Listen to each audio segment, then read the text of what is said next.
बंदी छोड़ सतगुरु रामपाल जी परमेश्वर जी की जय हो।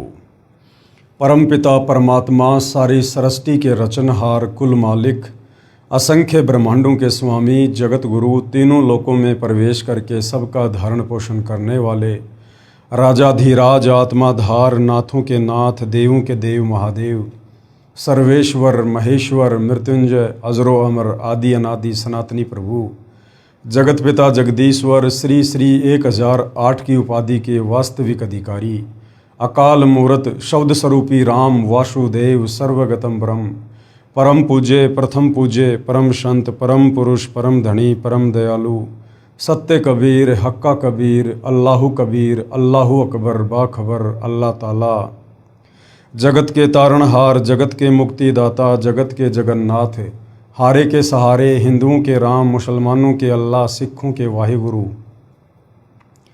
ईसाइयों के मसीह दया के सागर दयानिधि करुणा के सागर करुणानिधि स्वयंभू परिभू संकट मोचन कष्ट हरण मंगल करण दुख भंजन अविगत कबीर निर्विकार निर्विषम परमात्मा अलय अलेख सतगुरु आदि अनादि सतगुरु असली मर्यादा पुरुषोत्तम असली राम असली कृष्ण असली घनश्याम असली मुरारी राजाओं के राजा महाराजाओं के महाराजा शहंशाहों के शहंशाह सम्राटों के सम्राट भगवानों के भगवान अल्लाहों के अल्लाह प्रभुओं के प्रभु मसीहाओं के मसीह सच्चे वाहिगुरु बाबाओं के बाबा पीरों के पीर सेठों के सेठ जगत सेठ सावल सा सेठ सर्वगुण संपन्न अनंत कोटि कलाओं के स्वामी अनंत कोटि ब्रह्मांडों के नायक योगियों में महायोगी ध्यानियों में महाध्यानी सिद्धों में परम सिद्ध ज्ञानियों में तत्व ज्ञानी ब्रह्म ज्ञानी महाज्ञानी परम ज्ञानी सर्वश्रेष्ठ ज्ञानी विज्ञानी युवा कबीर समर्थ कबीर असमवात अमित ओजा सच्चे रहनुमा करीम अल्लाह सुभान अल्लाह दुनिया के अंतिम पैगंबर 8 सितंबर 1951 से गांव धनाना जिला सोनीपत हरियाणा भारतवर्ष की पावन भूमि पे प्रकट रियल कल की भगवान श्री नारायण साकार हरि श्री बाबा साहेब नूर अनंत परमात्मा सच्चे दरवेश सच्चे बाखबर संत श्रोमणी सतगुरु रामपाल जी परमेश्वर जी के चरण कमल में आप और हम सभी भाई बहनों का अनंत कोटि दंडवत प्रणाम। सत्साई भाई और बहनों, बहुत बड़ी दया बहुत बड़ी मेहर पूज्य गुरुदेव भगवान की परमेश्वर रामपाल जी की, जिनके शुभ आशीर्वाद से विशेष आशीर्वाद से उन्हीं के कर कमलों से लिखित पवित्र पुस्तक ज्ञान गंगा के ऊपर वीडियो बनाने की श्रृंखला जारी है। इसी श्रृंखला में आज हमारा ये 13वें नंबर का वीडियो है। प्रत्येक वीडियो में हमें भक्ति और भगवान के विषय में बहुत कुछ जानने और समझने को प्राप्त हो रहा है। ये पवित्र पुस्तक ज्ञान गंगा सर्व धर्मों के सर्व शास्त्रों से प्रमाणित है। इस पवित्र पुस्तक में सुई की नोक रखने जितनी कमी निकालना भी नामुमकिन है, क्योंकि ये पुस्तक किसी आम या साधारण संत महात्मा या शंकराचार्य के द्वारा नहीं लिखी गई है।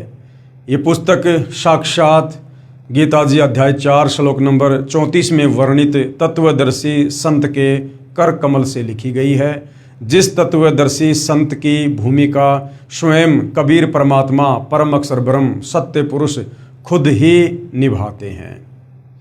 तो भाई और बहनों, जब तक हम सृष्टि रचना को अच्छे से नहीं समझेंगे तब तक हम किसी भी धर्म के किसी भी पवित्र धर्म ग्रंथ को नहीं समझ सकते, अर्थात हम भक्ति और भगवान के विषय में कुछ नहीं जान सकते। हम सृष्टि रचना को समझे बिना संशय में रहेंगे और हम कभी भी भक्ति मार्ग से विचलित हो सकते हैं, डगमग हो सकते हैं। तो सृष्टि रचना पर वीडियो बन चुके हैं। सृष्टि रचना में हमने सुना कि सर्वप्रथम केवल एक ही लोक था जिसका नाम अनामी लोक था। अनामी लोक में कबीर परमात्मा स्वयं ही विराजमान थे। उस कबीर परमात्मा के और भी उपमात्मक नाम हैं, जैसे परम अक्षर ब्रह्म सत्य पुरुष अकाल मूर्त शब्द स्वरूपी राम आदि आदि। वेदों में उसे कबीर देव कबीर अग्नि कहा है। आदरणीय गरीबदास जी ने अपनी क्षेत्रीय भाषा में बंदी छोड़ कहा है। आदरणीय नानक जी ने हक्का कबीर कहा है। धर्मदास जी ने सत्य कबीर कहा है। उस कबीर परमेश्वर ने उसके बाद अपने आप ही विचार करके और अनामी लोक से नीचे 3 और अविनाशी लोकों की रचना की। सर्वप्रथम अगम लोक की रचना की, उसके बाद अलख लोक की रचना की और फिर सतलोक की रचना की।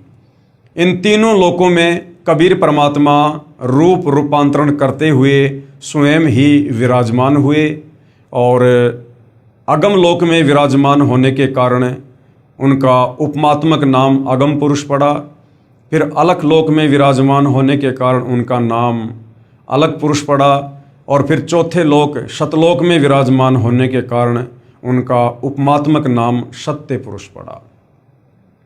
सर्वप्रथम कबीर परमेश्वर जी ने सतलोक में सृष्टि रचना की। सर्वप्रथम अपने एक शब्द से 16 द्वीपों की रचना की। उसके बाद अपने 16 वचनों से 16 पुत्रों की रचना की, उत्पन्न किए और अपने प्रत्येक पुत्र को एक एक द्वीप में रहने का आदेश दिया। उसके बाद कबीर परमेश्वर जी ने सतलोक में अन्य रचना की, एक मानसरोवर भी बनाया। उसके बाद कबीर प्रभु ने, परम अक्षर ब्रह्म ने, सत्य पुरुष ने अपने 12वें नंबर के पुत्र अचिंत से कहा कि बेटा अब आप मेरे द्वारा दी गई वचन शक्ति से, शब्द शक्ति से सतलोक में अन्य रचना करो। अचिंत ने सृष्टि रचना में सहयोग के लिए एक आत्मा उत्पन्न की जिसका नाम अक्षर पुरुष रखा। अक्षर पुरुष सतलोक में बने मानसरोवर में सो गया। काफ़ी समय बीत गया। जब नींद से नहीं जागा तो अचिंत ने कबीर परमेश्वर जी से अर्ज की कि हे पिताजी, सृष्टि नहीं रची जा रही है क्योंकि अक्षर पुरुष मानसरोवर में सो गया है। कबीर परमेश्वर ने कहा कि बेटा तुम सृष्टि रचना करने में सक्षम भी नहीं हो। ये तो तुम्हें एक छोटा सा ट्रेलर दिखाया गया था ताकि आगे चलकर तुम मेरी किसी भी रचना में बीच में टांग ना अड़ाओ। समर्थ का काम उसी को साजे और करे तो मूर्ख बाजे। कबीर परमेश्वर जी ने मानसरोवर के जल को अपने हाथ में लिया, अपनी वचन शक्ति से एक अंडा बनाया। उस अंडे में अपनी वचन शक्ति से एक आत्मा प्रवेश की और मानसरोवर के जल में छोड़ दिया। अंडा जल के अंदर चला गया और अंडे की गड़गड़ाहट से अक्षर पुरुष की निंद्रा भंग हुई। अक्षर पुरुष ने क्रोध से देखा, अंडा 2 भाग हो गया। अंडे में एक आत्मा निकली जिसको अक्षर पुरुष का नाम दिया गया, जिसको ज्योति निरंजन नाम दिया गया। आगे चलकर यही अंडे से उत्पन्न आत्मा ज्योति निरंजन काल कहलाएगा। बाहर परमेश्वर ने आवाज़ दी, आकाशवाणी की कि ज्योति निरंजन और अक्षर पुरुष तुम दोनों मानसरोवर से बाहर आओ। और अक्षर पुरुष तुम निंद्रा में थे, तुम्हारे को जगाने के लिए मेरे को ये सब कुछ करना पड़ा।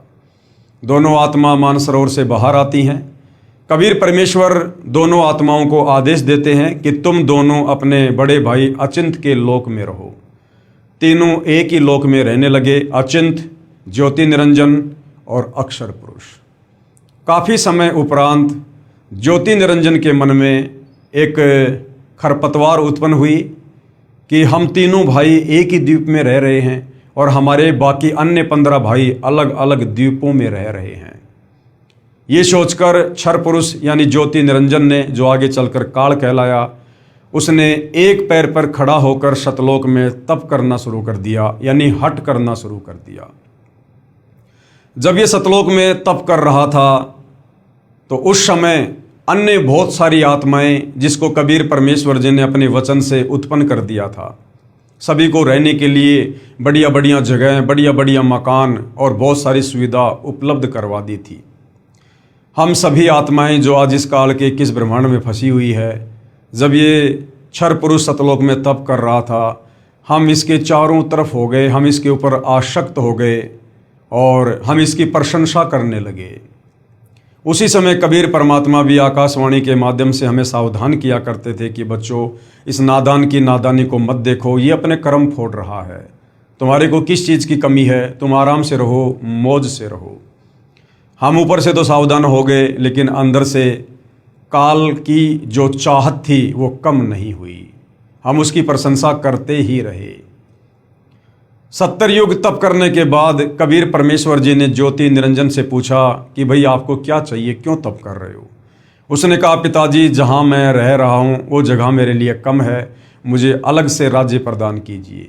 कबीर परमेश्वर ने उसे सतलोक में 21 ब्रह्मांड दे दिए, जैसे कोई धनी पिता अपने बच्चे को 21 प्लाट दे देता है। उन 21 ब्रह्मांडों को प्राप्त करके ज्योति निरंजन बड़ा प्रसन्न हुआ। कभी किस प्लाट में जाता है, कभी किस ब्रह्मांड में जाता है। ये ब्रह्मांड उस समय सतलोक में ही थे। कुछ समय उपरांत ज्योति निरंजन के मन में आया कि खाली प्लाट का लेकर क्या करूँगा, इसमें कुछ रचना होनी चाहिए, कुछ कंस्ट्रक्शन होना चाहिए। ये सोचकर उसने 70 युग फिर तप किया और हम नादान आत्माएं इसी प्रकार से उसके पीछे लगे रहे, उसकी प्रशंसा करते रहे। परमेश्वर हमें बार बार सावधान करते रहे, लेकिन हम नहीं माने। कबीर परमेश्वर ने देखा कि ये तमाम आत्माएं पतिव्रता पद से नीचे गिर चुकी हैं। अब इनकी आस्था मुझ में कम और इस ज्योति निरंजन में ज़्यादा हो चुकी है। अब ये आत्माएं सतलोक में रहने योग्य नहीं है। उसी समय 70 युग बीत जाने के बाद कबीर परमेश्वर जी ने ज्योति निरंजन से पूछा, भाई आपको जो चाहिए था मैंने दे दिया, अब आपको क्या चाहिए? ज्योति निरंजन ने कहा, पिताजी मुझे कुछ रचना की सामग्री चाहिए। कबीर परमेश्वर ने 3 गुण और 5 तत्व इस क्षर पुरुष को दे दिए, रजगुण, सतगुण, तमगुण और अग्नि, पृथ्वी, जल, वायु, आकाश। 5 तत्व 3 गुण प्राप्त करके ज्योति निरंजन फूला नहीं समा रहा था और बहुत सारी रचना इसने अपने 21 ब्रह्मांडों में की। साथ में हम आत्माओं को कहने लगा, क्या तुम मेरे साथ चलोगे? मैंने पिताजी से 21 ब्रह्मांड प्राप्त कर लिए, मैंने हर प्रकार से रचना रचने की सामग्री प्राप्त कर ली है और वहाँ पर ऐसे ऐसे झरने बनाऊंगा, दूध दही शहद की नदियाँ बहेंगी, हीरे मोती लाल के पहाड़ होंगे, मौज किया करेंगे। हम नादान आत्मा तो पहले ही उसके ऊपर आसक्त हो चुके थे। हम आत्माओं ने कहा, हम अवश्य चलेंगे यदि पिताजी हमें स्वीकृति दे तो। उसके बाद भाई और बहनों, कुछ समय बाद इस ज्योति निरंजन ने फिर 64 युग तप किया, ये सोचकर कि कुछ आत्मा भी होनी चाहिए, अकेले का मन नहीं लगता। जब इसने 64 युग तप कर लिया, तब कबीर परमेश्वर जी ने पूछा, भाई ज्योति निरंजन, जो तुझे चाहिए था मैंने दिया, अब और क्या चाहिए? आप क्यों ये हट कर रहे हो? क्षर पुरुष ने कहा कि पिताजी मुझे कुछ आत्मा दे दो, मेरा अकेले का मन नहीं लगता। कबीर परमेश्वर ने कहा कि ज्योति निरंजन, तेरे तप के बदले मैं और कुछ दे सकता हूँ, लेकिन ये मेरे बच्चे हैं, मेरी आत्माएं हैं, मेरे शरीर से, मेरे वचन से उत्पन्न हैं, ये मैं तेरी किसी भी तपस्या के बदले नहीं दे सकता। हाँ, यदि कोई अपनी मर्जी से स्वेच्छा से तेरे साथ जाना चाहे तो मैं भेज सकता हूँ। ज्योति निरंजन और कबीर परमेश्वर हम सभी आत्माओं के पास आए और परमेश्वर जी ने कहा कि भाई कौन कौन आत्माएं हैं जो इस क्षर पुरुष के ज्योति निरंजन के 21 ब्रह्मांडों में इसके साथ जाना चाहती हैं। सन्नाटा छा गया, किसी ने हाथ खड़ा नहीं किया। कबीर परमेश्वर ने कहा, भाई ज्योति निरंजन, आप तो कह रहे थे कि मेरे साथ कुछ आत्माएं जाने को तैयार हैं, या तो कोई कुछ बोल ही नहीं रहा। इतने में एक आत्मा ने सबसे पहले दुस्साहस किया और ये सोचकर हाथ खड़ा किया कि कहीं बात ना बिगड़ जाए। देखा फिर सभी आत्माओं ने हाथ खड़े कर दिए कि हम जाना चाहते हैं, हम भी जाना चाहते हैं। कबीर परमेश्वर ने ज्योति निरंजन से कहा कि भाई आप अपने 21 ब्रह्मांडों में जाओ, जिन जिन आत्माओं ने आपके 21 ब्रह्मांड में जाने के लिए स्वीकृति दी है, उन आत्माओं को मैं अपने हिसाब से तुम्हारे पास में भेज दूंगा। ये ज्योति निरंजन अपने 21 ब्रह्मांडों में चला जाता है। पीछे से परमेश्वर ने सर्वप्रथम हाथ खड़ा करके काल के साथ 21 ब्रह्मांडों में जाने के लिए स्वीकृति देने वाले हंस को एक सुंदर लड़की बनाया, एक युवा लड़की बनाया और अपने पुत्र सहजदास के द्वारा उसे काल के पास यानी ज्योति निरंजन के पास उसके 21 ब्रह्मांडों में भिजवा दिया। और जिसको सुंदर लड़की बनाया था, जिस हंस को, उसको कबीर परमेश्वर ने आदि माया का नाम दिया, उसको दुर्गा का नाम दिया, उसको अष्टंगी का नाम दिया, उसको प्रकृति का नाम दिया, जो गीता अध्याय 14 श्लोक नंबर 3 और 4 में जिसे प्रकृति कहा गया है वो दुर्गा है। और दुर्गा के अंतःकरण में बाकी जितनी भी आत्माएं थी जो आज 21 ब्रह्मांड में फंसी हुई है, चींटी से लेकर और ब्रह्मा विष्णु महेश तक, सभी आत्माओं को सूक्ष्म रूप में दुर्गा के अंतःकरण में फीड कर दिया और कहा कि बेटी, मैंने तुझे वचन शक्ति दे दी है, ये ज्योति निरंजन जितनी आत्मा चाहे तू उत्पन्न कर देना। सहजदास अपनी बहन को ज्योति निरंजन के 21 ब्रह्मांड में छोड़कर वापस आ जाता है। लड़की के युवा शरीर को देखकर, निखरे हुए रंग रूप को देखकर और ज्योति निरंजन के मन में बकवाद आ जाती है, विषय वासनाओं से ग्रस्त हो जाता है और लड़की के साथ जबरदस्ती करने का प्रयास करता है, अपने नाखूनों से स्त्री इंद्रिय लगाने का प्रयास करता है। उसी समय इस आदि माया ने, प्रकृति ने, दुर्गा ने ज्योति निरंजन से कहा कि भाई आप मेरे बड़े भाई हो, आपकी उत्पत्ति परमेश्वर ने अंडे से की है और उसके बाद मेरी उत्पत्ति अपने वचन से की है, आप मेरे बड़े भाई हो। भाई बहन का ये दुष्कर्म महापाप का भागी होता है। मेरे को परमात्मा ने शब्द शक्ति दी हुई है, आप जितनी आत्मा चाहोगे मैं उत्पन्न कर दूंगी, ये मैथुन परंपरा शुरू मत करो, अन्यथा जीव बहुत दुखी हो जाएंगे। परंतु काल ने एक ना सुनी और दुर्गा के साथ बकवाद करने लगा। उसी समय दुर्गा ने सूक्ष्म रूप बनाया और इस ज्योति निरंजन के मुख के माध्यम से उसके पेट में जाकर शरण ली और उसके पेट में कबीर परमेश्वर जी को याद किया कि हे पिताजी मेरी रक्षा करो। कबीर परमेश्वर अपने पुत्र का रूप बनाकर वहाँ पर उपस्थित होते हैं और इस ज्योति निरंजन को श्राप देते हैं कि भाई इस सतलोक में ऐसा गंदा कर्म करने वाला फिर यहाँ रह नहीं सकता है, आपने यहाँ का विधान तोड़ा है। मैं श्राप देता हूँ, आज के बाद तेरा नाम काल होगा। इतना कहते ही उसका स्वरूप बिगड़ना शुरू हो गया। लंबे लंबे दांत, काला कलूटा शरीर, ओछा माथा, विकराल चेहरा, और कहा कि तो आज के बाद 1,00,000 मानव शरीरधारी आत्माओं का नित आहार किया करेगा, ये तेरा भोजन होगा। और 21 ब्रह्मांडों सहित उसे सतलोक से निष्कासित कर दिया। इतना कहते ही कबीर परमेश्वर वहाँ से अंतर्ध्यान हुए और इस काल के 21 ब्रह्मांड जो पहले सतलोक में ही थे, वो टुकड़ा वहाँ से टूटकर एक विमान की तरह सतलोक से दूर जाने लगा। रास्ते में कबीर परमेश्वर के पुत्र सहजदास का लोक आता है। जब उसके ऊपर से विमान जा रहा था तो ज्योति निरंजन यानी काल ने सोचा कि मैं अपने भाई से प्रार्थना करता हूँ, हो सकता है कबीर परमात्मा इसकी प्रार्थना पर मुझे यहीं इसके लोक में जगह दे दे। तो ज्योति निरंजन ने सहजदास से प्रार्थना की कि सहजदास ऐसे ऐसे मैंने गलती कर दी और पिताजी ने मुझे ऐसे ऐसे श्राप दे दिया। पिताजी आपकी बात बहुत ध्यान से सुनते हैं, आपकी बात मानते हैं, आप एक बार मेरी तरफ से अर्ज कर दो। सहजदास ने सत्य पुरुष कबीर देव परम अक्षर ब्रह्म से अर्ज की कि हे परमात्मा, आपका एक नौकर है ज्योति निरंजन क्षर पुरुष, जो मेरे लोक में अपने विमान को जो है उतारने की प्रार्थना कर रहा है। कबीर परमेश्वर जी ने कहा कि मैं 3 वचन कहता हूँ, मन कर्म वचन त्रिवाचा। मैं मन कर्म वचन से कहता हूँ कि उसको यहाँ बिल्कुल भी नहीं रोकना है, उसे तुरंत यहाँ से 9-2-11 करो। सहजदास वापस आ जाता है और कहता भाई परमेश्वर जी ने यहाँ उतरने की आज्ञा नहीं दी है, आप यहाँ से जाइए, मुझे भी मरवाओगे।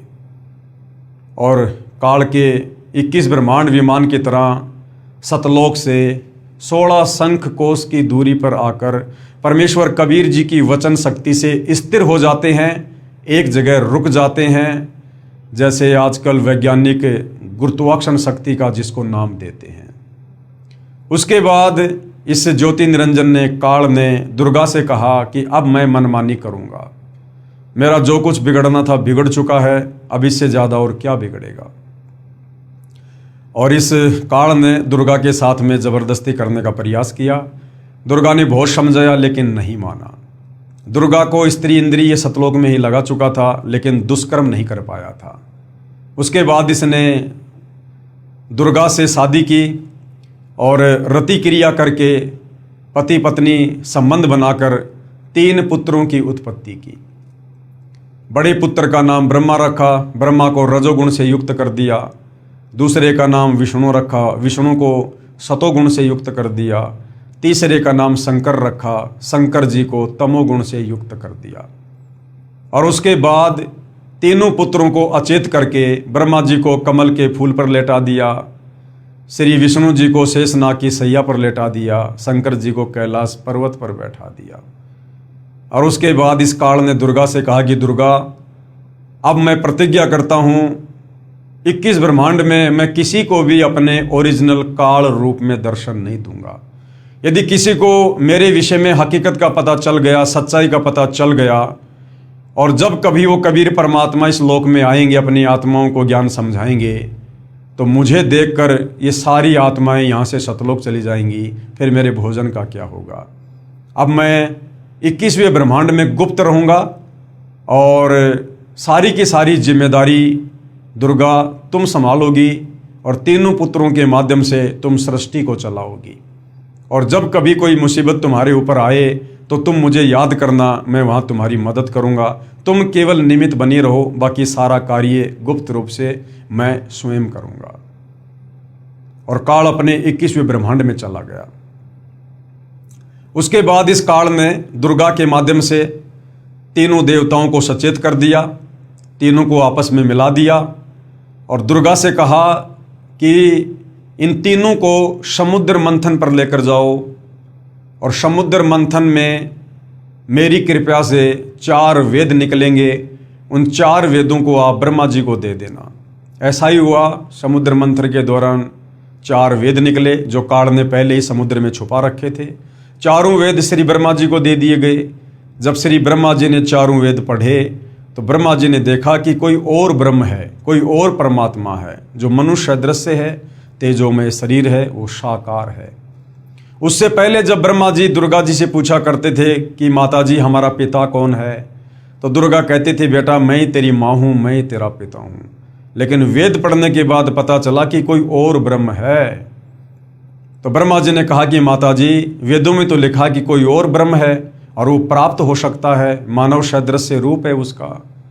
वेदों में लिखी सच्चाई को देखने के बाद दुर्गा ने कहा कि हाँ बेटा तुम्हारा पिता है, लेकिन वो तुम्हें दर्शन नहीं देगा। ये बात सुनकर ब्रह्मा जी को अपनी माता पर अविश्वास हो गया कि माता आप तो झूठी हो। पहले कहा करती थी कि मेरा कोई पिता नहीं है, मैं ही तेरा पिता हूँ, मैं ही तेरी माँ हूँ। अब मैंने वेदों को पढ़ा और सवाल किया तो आप कह रही हो कि हाँ ब्रह्म है, लेकिन वो तुम्हें दर्शन नहीं देगा। मैं तो अपने पिता के दर्शन करूँगा। दुर्गा ने बहुत समझाया, लेकिन ब्रह्मा जी नहीं माने और अपने पिता की खोज में उत्तर दिशा की ओर चल दिए। जाने से पहले दुर्गा जी ने पूछा कि बेटा यदि तेरे पिता ब्रह्म ने तुझे दर्शन नहीं दिए तो तू क्या करेगा। ब्रह्मा जी ने कहा कि मैं आपको अपनी शक्ल नहीं दिखाऊंगा। ब्रह्मा जी ने 4 युग तक समाधि लगाई, ध्यान लगाया, लेकिन काल पहले ही अपनी प्रतिज्ञा कर चुका था कि मैं किसी भी तरह से किसी को दर्शन नहीं दूंगा। जब 4 युग बीत गए, उधर से काल ने दुर्गा को आकाशवाणी की कि दुर्गा भोजन का क्या हुआ, सृष्टि क्यों नहीं रची जा रही। दुर्गा ने कहा कि तुम्हारा बड़ा बेटा ब्रह्मा तुम्हारी खोज में निकला है और ब्रह्मा के बिना सृष्टि नहीं रची जा सकती, क्योंकि ब्रह्मा रजोगुण युक्त है और रजोगुण के प्रभाव से ही आपस में जीव विषय वासनाओं में बंधकर संतान उत्पत्ति कर सकते हैं। काल ने कहा दुर्गा ब्रह्मा जी को वापस बुलाओ, मैं उसे दर्शन नहीं दूंगा। दुर्गा ने अपनी वचन शक्ति से एक लड़की उत्पन्न की जिसका नाम गायत्री रखा और कहा कि बेटी जा अपने बड़े भाई ब्रह्मा को लेके आ। गायत्री वहां गई तो ब्रह्मा समाधि में था। गायत्री ने ध्यान लगाकर दुर्गा से पूछा कि ब्रह्मा जी तो समाधि में है, कैसे जगाऊं। दुर्गा ने कहा कि आप इसके चरण स्पर्श करो, इसकी समाधि टूट जाएगी। गायत्री ने वैसा ही किया, ब्रह्मा जी की समाधि टूटी। ब्रह्मा जी समाधि से बाहर आए तो गुस्से से बोले कि उल्टा तू कौन है, मेरा ध्यान भंग कर दिया, मैं तुझे श्राप दूंगा। गायत्री ने कहा कि भैया शराब बाद में देना, पहले मेरी बात सुन लो। मुझे माता जी ने भेजा है, तुम्हारे बिना सृष्टि नहीं रची जा रही है। ब्रह्मा ने कहा कि गायत्री मैं कैसे चलूं, 4 युग बीत गए, मुझे पिताजी के दर्शन नहीं हुए और मैं माता से प्रतिज्ञा करके आया था यदि पिताजी ने दर्शन नहीं दिए तो मैं अपनी शक्ल नहीं दिखाऊंगा, मुझे तो शर्म लगती है। गायत्री की मजबूरी थी, ब्रह्मा को लेकर जाना था। तो ब्रह्मा जी ने कहा कि गायत्री यदि आप मेरी झूठी गवाही दे दो माता जी के सामने कि मेरे सामने ब्रह्मा जी को इसके पिता ब्रह्म ने दर्शन दिए तो मैं चल सकता हूँ। गायत्री ने कहा कि मैं झूठी गवाही नहीं दूंगी, लेकिन गायत्री की मजबूरी थी, दुर्गा का आदेश था, ब्रह्मा को लाना था। गायत्री ने कहा कि ठीक है, मैं तुम्हारी गवाही दे दूंगी, लेकिन उसके लिए तुमने मेरी एक शर्त माननी पड़ेगी। आपने मेरे साथ में शारीरिक संबंध बनाने पड़ेंगे। ये गायत्री ने इसलिए कहा कि यदि कल को ब्रह्मा जी अगर सब कुछ सच सच बता देते हैं तो फिर मैं दुर्गा के आगे झूठी पड़ जाऊंगी, फिर मेरी पिटाई होगी, तो मरें तो दोनों मरें। ये सोचकर गायत्री ने शर्त रखी और ब्रह्मा जी जो कि पहले से रजोगुण युक्त थे, उन्होंने गायत्री की शर्त को मंजूर किया और दोनों ने शारीरिक संबंध बनाए। उसके बाद गायत्री ने सोचा क्यों ना एक गवाह और तैयार किया जाए, बात थोड़ी हमारी मजबूत हो जाएगी माता जी के सामने। ब्रह्मा जी से विचार विमर्श किया, ब्रह्मा जी ने सहमति दे दी। गायत्री ने अपनी वचन शक्ति से एक लड़की उत्पन्न की जिसका नाम पोहपति रखा गया। और गायत्री ने कहा कि आप ऐसे ऐसे हमारी गवाही दे देना। तो पोहपति ने कहा कि मैं गवाही क्यों दूं? हाँ, एक शर्त है, यदि ब्रह्मा जी मेरे साथ शारीरिक संबंध बनाते हैं तो मैं स्वीकृति दे सकती हूँ, मैं आपकी गवाही दे सकती हूँ। वही बात पोहपति ने सोची कि कल को अगर ये दोनों मुकर गए तो मेरी तो पिटाई हो जाएगी, तो मरें तो तीनों मरें। ये सोचकर गायत्री ने शर्त रखी। वो शर्त ब्रह्मा जी ने स्वीकार की, पोहपति के साथ में शारीरिक संबंध बनाए। और ब्रह्मा जी ने दोनों को समझा दिया था, क्योंकि वेदों में परमात्मा के विषय में लिखा हुआ है कि उनका तेजोमय शरीर है, मानव सदृश्य रूप है। तो ब्रह्मा जी ने दोनों को कह दिया, गवाही देते समय यदि माता जी पूछे कि बताओ भाई ब्रह्म का कैसा रूप है, कैसा दिखता है, तो आप ऐसे ऐसे बता देना। तीनों चल दिए, दुर्गा जी के पास आए। दुर्गा ने पूछा कि बेटा तुझे तेरे पिता ब्रह्म ने दर्शन दिए? तो ब्रह्मा ने कहा कि हाँ माँ, मुझे पिता ने दर्शन दिए। दुर्गा ने कहा भाई कोई सबूत पेश करो, कोई गवाह पेश करो। ब्रह्मा जी ने कहा इन दोनों के आगे मुझे पिताजी ने दर्शन दिए। दुर्गा ने दोनों लड़कियों से पूछा तो दोनों ने सहमति दे दी कि हाँ, हमारे आगे दर्शन दिए। इतना सुनकर दुर्गा क्रोधित हो गई कि ये काल भी बड़ा अजब गजब है, बड़ा दोगला इंसान है। मुझे कह रहा था कि मैं दर्शन नहीं दूंगा और इनको दर्शन दे दिए। दुर्गा ने ध्यान लगाया नाराज होकर। उधर से काल ने आकाशवाणी की कि दुर्गा, मैंने किसी को दर्शन नहीं दिए, ये तीनों झूठ बोल रहे हैं। उधर से दुर्गा वापस आई और कहा कि नालायको, तुम झूठ बोल रहे हो।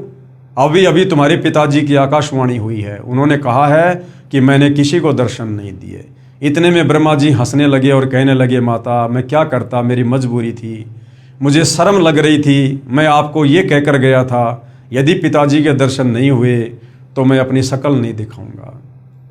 दुर्गा गुस्से में आ गई और दुर्गा ने श्री ब्रह्मा जी को श्राप दे दिया कि आज के बाद मैं तुझे श्राप देती हूँ, तेरी जगत में कभी पूजा नहीं होगी और तेरे वंशज तेरे जैसे पाखंडी होंगे, मिथ्याभाषी होंगे, दुनिया को ठगना, झूठ बोलना, ये उनका परम धर्म होगा और धर्म कर्म से दूर रहेंगे, पाखंड करेंगे, दिखावा करेंगे।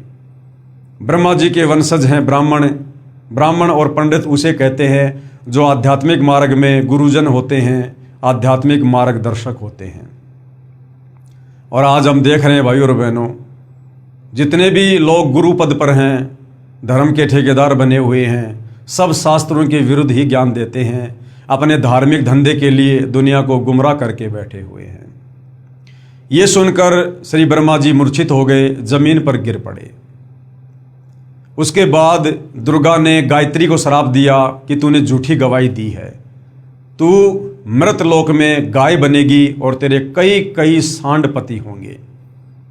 उसके बाद पोहपति को श्राप दिया कि तू गंदी जगह पर उगने वाला एक पौधा होगी, तेरा नाम केवड़ा केतकी होगा, हरियाणा में जिसको कुशोंदी भी कहते हैं, जिसके फूल किसी काम नहीं आते हैं। ऐसा ही हुआ। ये श्राप देने के बाद फिर काल ने दुर्गा को आकाशवाणी दी कि दुर्गा, तुझे अधिकार नहीं है यहाँ पर किसी को श्राप देने का। 21 ब्रह्मांड मैंने तप करके प्राप्त किए हैं, तुझे कोई आदेश नहीं है। अब मैं तुझे श्राप देता हूँ कि तू भी द्वापर युग में मृतलोक में द्रौपदी का अवतार लेगी और तेरे भी 5 पति होंगे। द्वापर में जो द्रौपदी थी, 5 पांडवों की पत्नी थी, वो दुर्गा का अंश अवतार थी। उसके बाद भाई और बहनों, दुर्गा ने कहा कि ठीक है भाई काल बली, मैंने सतलोक में अपने पिता के साथ में धोखा किया, पतिव्रता पद से नीचे गिरी, सर्वप्रथम मैंने तेरे साथ आने की स्वीकृति दी। भाई मैंने अपने पैर पर खुद ही कुल्हाड़ी मारी है, अब मैं तेरे वश हूं, तू जैसा नाच नचाएगा हम नचेंगे। उसके बाद दुर्गा ने अपने दूसरे बेटे विष्णु से कहा कि बेटा तू भी अपने पिताजी के दर्शन कर ले, कल को फिर तू बीच में टांग अड़ा के खड़ा होगा। श्री विष्णु जी भी पाताल लोक में चले गए अपने पिता के दर्शन करने के लिए, समाधि के लिए। पाताल लोक पर शेषनाग का आधिपत्य था। शेषनाग ने देखा कि मेरे लोक में मेरी इजाज़त के बिना बेधड़क होकर ये कौन व्यक्ति आ रहा है, और गुस्से से लाल होकर शेषनाग ने अपने 1000 फणों से फूंकार मारी, और जिस विष के चलते श्री विष्णु जी का रंग काला हो गया, नीला हो गया।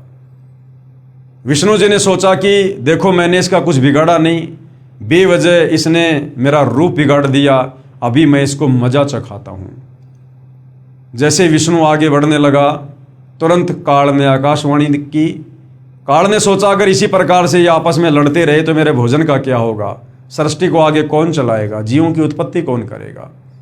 उसी समय काल ने आकाशवाणी की कि बेटा विष्णु, अभी तू इस शेषनाग को कुछ मत कह, द्वापर युग में तू श्री कृष्ण अवतार रूप में जाएगा, उस समय मैं तुझे इसका बदला तुझे वहां दिलाऊंगा।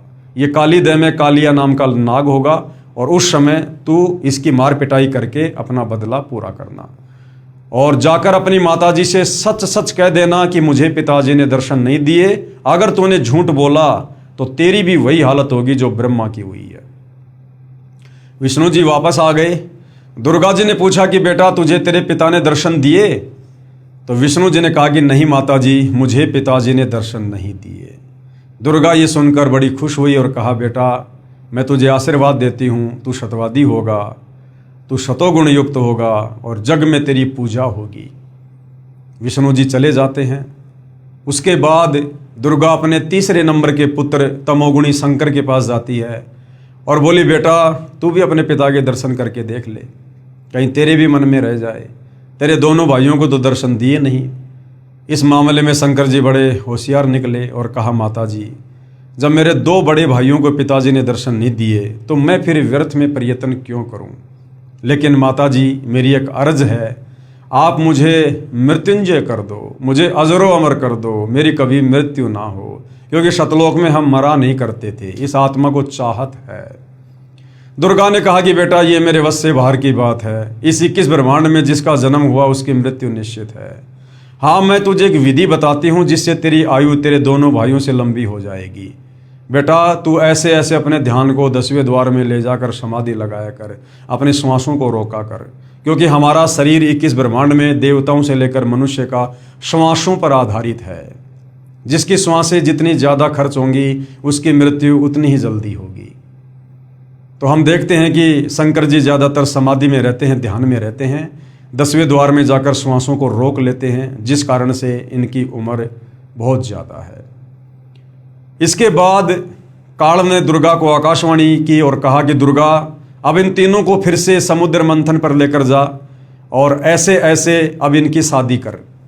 काल का आदेश प्राप्त करके दुर्गा अपने तीनों पुत्रों ब्रह्मा विष्णु महेश को समुद्र मंथन पर ले जाती है और दुर्गा ही अपने 3 रूप बनाकर समुद्र में छुप जाती है और तीनों पुत्रों को आदेश देती है कि पुत्रों ऐसे ऐसे तुम समुद्र मंथन करो और जो भी वस्तु निकले मुझे बताना, अलग अलग लेके आना। समुद्र मंथन हुआ, उसमें 3 लड़कियां निकली। तीनों लड़कियों की पहचान करके अपनी माता के पास लेकर आए। दुर्गा ने कहा कि सबसे पहले कौन सी लड़की निकली, तो सबसे पहले एक लड़की को आगे किया गया। दुर्गा ने कहा कि इसका नाम सावित्री होगा और उसकी शादी ब्रह्मा जी के साथ कर दी और ब्रह्मा जी के लोक में भेज दिया। दूसरे नंबर पर जो लड़की निकली उसका नाम लक्ष्मी रखा और विष्णु जी के साथ शादी करके विष्णु लोक में भेज दिया। तीसरे नंबर पर जो लड़की निकली उसका नाम उमा यानी पार्वती रखा, शंकर जी के साथ शादी करके और शंकर जी के लोक में भेज दिया। और उसके बाद भाई और बहनों इस काल की सृष्टि शुरू हो जाती है। सर्वप्रथम बहुत सारी आत्माओं को जब तक इस ब्रह्मा जी के पास में शब्द शक्ति थी, इसने अपने मुख से अपने कान से इस प्रकार शब्द शक्ति से बहुत सारी आत्माओं को उत्पन्न किया। उसके बाद में इस काल लोक में ब्रह्मा जी के रजोगुण के कारण फिर ये मैथुन सृष्टि प्रारंभ हुई। और इस प्रकार से काल के भोजन के लिए दुर्गा के द्वारा, ब्रह्मा विष्णु महेश के द्वारा आप और हम सभी आपस में शादियां करके और पति पत्नी व्यवहार से इस काल की खुराक तैयार करने लगे, जो इसको 1,00,000 मानव शरीरधारी आत्माओं से निकली गंध खाने का श्राप लगा हुआ है। यानी ये काल यहाँ कोई बिजनेस करने के लिए नहीं आ रहा है। ये काल जो इसने सतलोक में गलती की थी उसकी सजा भोग रहा है। ये 21 ब्रह्मांड सतलोक में गलती करने वालों के लिए जेल है। आप और हम सभी आत्माएं यहाँ पर कोई सुख नहीं भोग रहे हैं, हमें झूठा सुख दिया जा रहा है, झूठा लोभ लालच दिया जा रहा है। आप और हम भी उस गलती की सजा यहाँ नरक में 184 योनियों में जन्म मरण और बुढ़ापे में भोग रहे हैं, जो गलती हमने सतलोक में पतिव्रता पद से नीचे गिरकर की थी। तो भाई और बहनों, यहाँ हर प्राणी केवल दुख भोग रहा है, कहर भोग रहा है। उसके बाद भाई और बहनों, पीछे सतलोक में जो अक्षर पुरुष था, जिस अक्षर पुरुष को जगाने के लिए परमात्मा ने एक अंडा मानसरोवर में छोड़ा था, काफ़ी समय बाद उस अक्षर पुरुष के मन में आया कि जो काल, जो ज्योति निरंजन सतलोक से जा चुका है, क्योंकि बाकी आत्माओं को उस बात का नहीं पता था कि पिताजी ने इसको श्राप देकर यहाँ से बाहर निकाला है। इस बात का वहाँ किसी को ज्ञान नहीं था। तो बाकी लोगों ने यही सोचा कि भाई वो काल यानी ज्योति निरंजन और उसके साथ में गई जितनी भी आत्माएं हैं वो तो 21 ब्रह्मांडों में बहुत ज़्यादा सुख भोग रही होंगी। तो ये सोचकर अक्षर पुरुष भी व्याकुल रहने लगा अपने साथी ज्योति निरंजन की याद में, जबकि वहाँ पर व्याकुल होना था, चिंतित होना था अपने कबीर परमेश्वर जी को याद करके। लेकिन उस ज्योति निरंजन को याद करके चिंतित रहने के कारण उसकी आस्था अपने कबीर परमेश्वर से कम होती चली गई। वो पतिव्रता पद से नीचे गिरता चला गया। आप और हम बहुत सारी आत्माओं के ऊपर, बाकी जो आत्माएं सतलोक में थी वो भी आसक्त रहने लगी, ये सोचकर कि काश हम भी उस समय हाथ खड़ा कर देते उस ज्योति निरंजन के साथ उसके 21 ब्रह्मांडों में जाने के लिए, तो शायद हम भी वहाँ पर बहुत ज़्यादा सुख भोग रहे होते। तो बाकी आत्माएं भी पतिव्रता पद से नीचे गिर गई थी। और सतलोक में जो जो आत्मा पतिव्रता पद से नीचे गिर जाती है, परमेश्वर उन आत्माओं को वहाँ पर नहीं रखते हैं। अक्षर पुरुष सार नाम का जाप करता था, लेकिन अलग से राज्य प्राप्ति करने की मन में इच्छा थी, चाहत थी, और अपने साथी ज्योति निरंजन की याद में व्याकुल रहता था। कबीर परमेश्वर ने उसे कहा कि भाई आप ऐसे क्यों रहते हो, आपको किस बात की कमी है, क्या चाहिए आपको। अक्षर पुरुष ने कहा कि पिताजी मुझे भी अलग से कुछ राज्य दीजिए, कुछ ब्रह्मांड दीजिए। तो कबीर परमात्मा जी ने उसे 7 संख्य ब्रह्मांड प्रदान कर दिए, जो उस समय सतलोक में ही थे। और बाकी बहुत सारी आत्माएं जो अक्षर पुरुष की व्याकुलता पर आसक्त हो गई थी और काल के 21 ब्रह्मांड में गई हुई आत्माओं के विषय में ये सोचकर कि वो तो शायद हमारे से भी ज़्यादा सुख भोग रही होंगी, जिस कारण से कबीर परमेश्वर जी ने बाकी आत्माओं को भी सतलोक से बाहर निकालना जरूरी था। तो अक्षर पुरुष ने कहा कि पिताजी मुझे कुछ आत्मा भी चाहिए, अकेले 7 संख्य ब्रह्मांडों का लेकर मैं क्या करूंगा। तो कबीर परमेश्वर ने कहा कि देख भाई, ये मेरी आत्मा है और आत्माओं को मैं किसी भी कीमत पर नहीं दे सकता। अक्षर पुरुष ने कहा जी कुछ आत्माएं मेरे साथ जाने को तैयार हैं। कबीर परमात्मा ने कहा कि ठीक है भाई, आप मेरे सामने स्वीकृति दिलवा दो, मैं आज्ञा दे दूंगा। ऐसा ही हुआ। अक्षर पुरुष और कबीर परमेश्वर बाकी आत्माओं के पास गए और कहा भी कौन कौन है जो अक्षर पुरुष के साथ इसके 7 संख्य ब्रह्मांडों में जाने को तैयार हैं। किसी ने हाथ खड़ा नहीं किया, अपने पिता के सामने किसी की हिम्मत नहीं हुई। अंत में एक आत्मा ने दुर्गा की तरह दुस्साहस किया और कहा पिताजी मैं जाना चाहता हूँ। देखम देखी सभी ने हाथ खड़े कर दिए। कबीर परमेश्वर ने कहा ठीक है भाई अक्षर पुरुष, आप अपने 7 संख्य ब्रह्मांडों में जाइए, मैं इन सभी आत्माओं को मेरे हिसाब से आपके पास भिजवा दूंगा। सर्वप्रथम हाथ खड़ा करने वाले हंस को कबीर परमेश्वर ने दुर्गा की भांति एक लड़की बनाया, युवा शरीर बनाया और अक्षर पुरुष के पास भेज दिया और बाकी सभी आत्माओं को उसके हृदय में प्रवेश कर दिया, सूक्ष्म रूप में वचन शक्ति दे दी। कबीर परमात्मा देखना चाहते थे क्या ये भी वही गलती करेगा जो गलती उस ज्योति निरंजन ने की थी। लेकिन अक्षर पुरुष ने यहां थोड़ी समझदारी दिखाई और अक्षर पुरुष ने उस युवा लड़की के साथ, जिसको ईश्वरी माया का नाम दिया गया, उसकी सहमति से, उसकी रजामंदी से उसको अपने नाखूनों से स्त्री इंद्री बनाई और उसके साथ में पति पत्नी व्यवहार किया। कबीर परमेश्वर ने कहा कि भाई देखो, आपने ये गलती की है, इस सतलोक में ऐसी गलती करने वाले को फिर रखा नहीं जाता है। और अक्षर पुरुष, ईश्वरी माया और सभी आत्माओं को सतलोक के एक कोने में, एक परिधि में परमेश्वर जी ने अलग से बांध के रख दिया। यानी वो वापस सतलोक में कबीर परमेश्वर की मर्जी के बिना नहीं आ सकते। लेकिन भाइयों और बहनों, अक्षर पुरुष और ईश्वरी माया ने अपनी सहमति से पति पत्नी व्यवहार किया, जिसके चलते अक्षर पुरुष के लोक में तपतशिला का कष्ट नहीं है, अर्थात वहाँ पर जीवों को भून भून के तपतशिला पर नहीं खाया जाता है। बाकी जो दंड है वो 21 ब्रह्मांड की आत्माओं को जो मिलता है, अक्षर पुरुष के लोक की आत्माओं को भी वही मिलता है। यानी जन्म मरण का रोग, बुढ़ापा और काम धंधा करके अपना भोजन पानी करना, रोजगार करना, जैसे भी खेती बाड़ी या अपना कोई काम धंधा, साथ में लक 84 योनियों का कष्ट अक्षर पुरुष के लोक में जो का त्यों है। वो आत्माएं भी गधे कुत्ते सूअर की योनियों में जाती हैं और नरक और स्वर्ग सेम टू सेम सिस्टम है, केवल तपतशिला को छोड़कर, क्योंकि गलती उन्होंने भी की थी। इस प्रकार से भाइयों और बहनों, कबीर परमेश्वर जी ने इस पूरी सृष्टि की रचना की। जो सृष्टि रचना सर्व धर्मशास्त्रों से प्रमाणित है। हिंदुओं के चारों वेद गीता जी, मुसलमानों की चारों कतेब तौरात, जबूर, इंजिल, कुरान शरीफ और ईसाइयों की बाइबल, सिखों का गुरु ग्रंथ साहिब, इस सृष्टि रचना का जो सृष्टि रचना अभी आपने मौखिक सुनी और परमेश्वर रामपाल जी ने अपने द्वारा लिखित पवित्र पुस्तक ज्ञान गंगा में जिस सृष्टि रचना को लिखा है, आज सर्व धर्मों के सर्व पवित्र धर्मशास्त्र उसका समर्थन कर रहे हैं।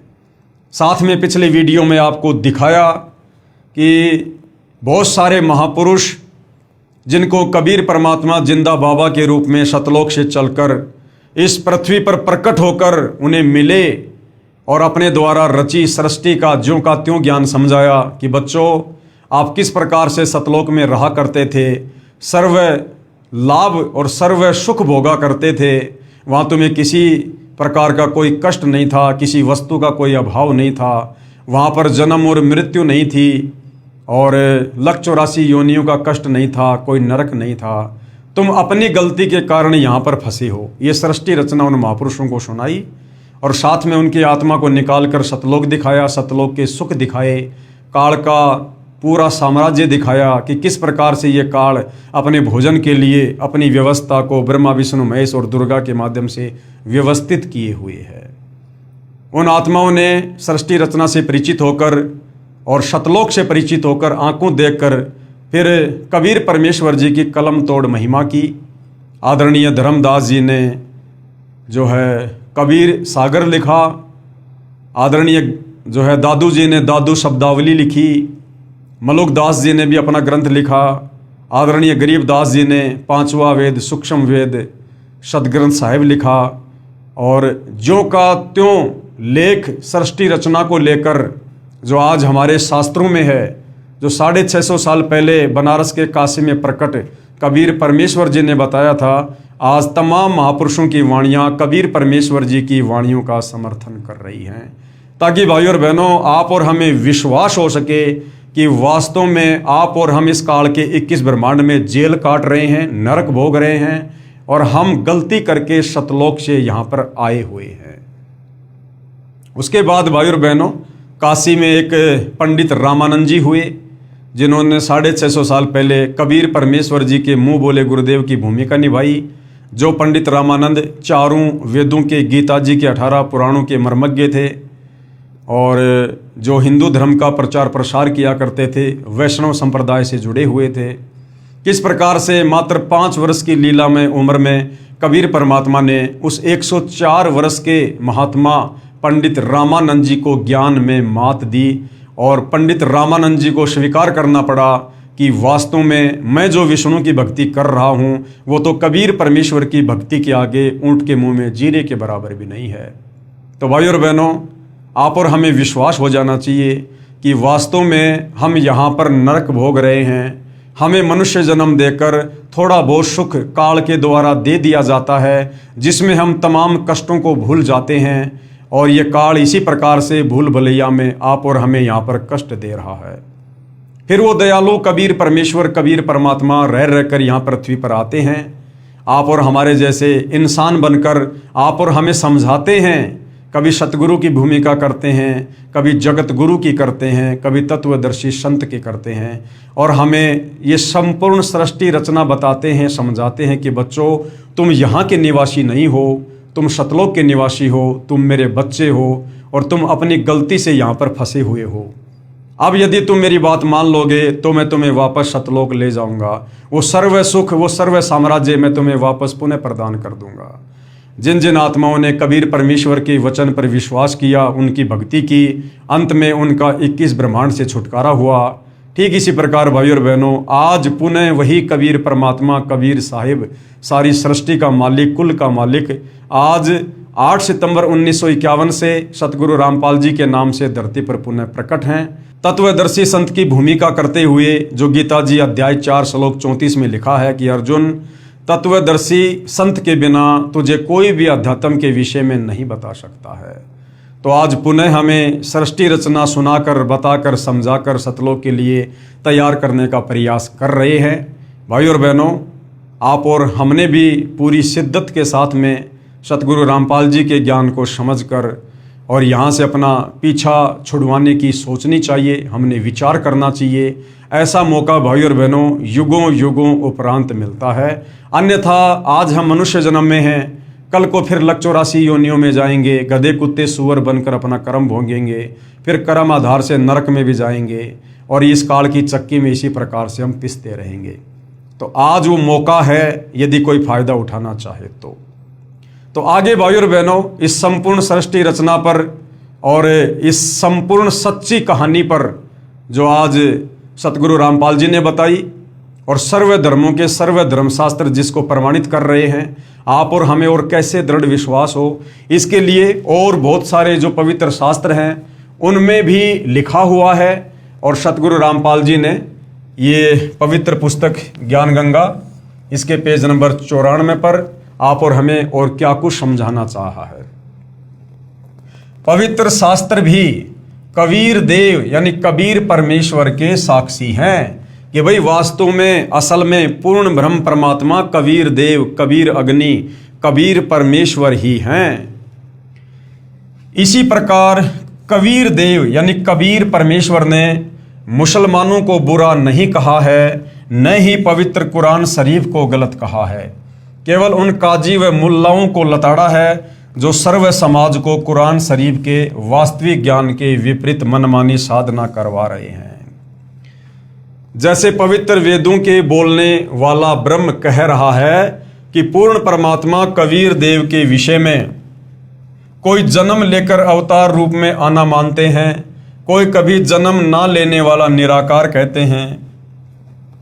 उसकी जानकारी तो धीराणाम, धीराणाम का मतलब होता है तत्वदर्शी संत, उसकी जानकारी तो धीराणाम यानी तत्वदृष्टा संत ही बताएंगे।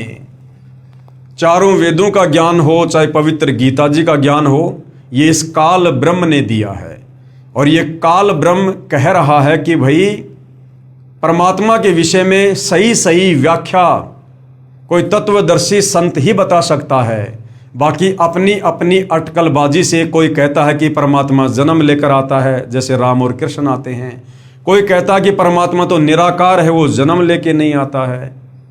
तो वेदों को बोलने वाला ब्रह्म कह रहा है कि भाई अर्जुन, इसकी सही सही जानकारी तो तुझे कोई तत्वदर्शी संत ही दे सकता है।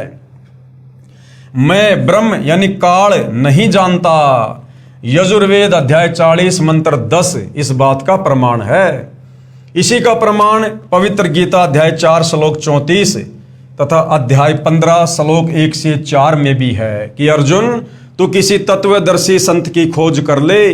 कपट छोड़कर सरलता पूर्वक व्यवहार करने से, उसको दंडोत प्रणाम करने से वो तत्वज्ञानी महात्मा तुझे तत्व ज्ञान का उपदेश करेंगे, तुझे भक्ति और भगवान के विषय में यथार्थ जानकारी देंगे। जब तक वह तत्वदर्शी संत नहीं मिलेगा तब तक जीव का कल्याण असंभव है। ये गीता का ज्ञान देने वाला ब्रह्मा विष्णु महेश का पिता, दुर्गा का पति, हिंदू भाई जिसे अपना परमात्मा कहते हैं, वो खुद कह रहा है कि अर्जुन, अध्यात्म के विषय में मुझे भी कंप्लीट ज्ञान नहीं है।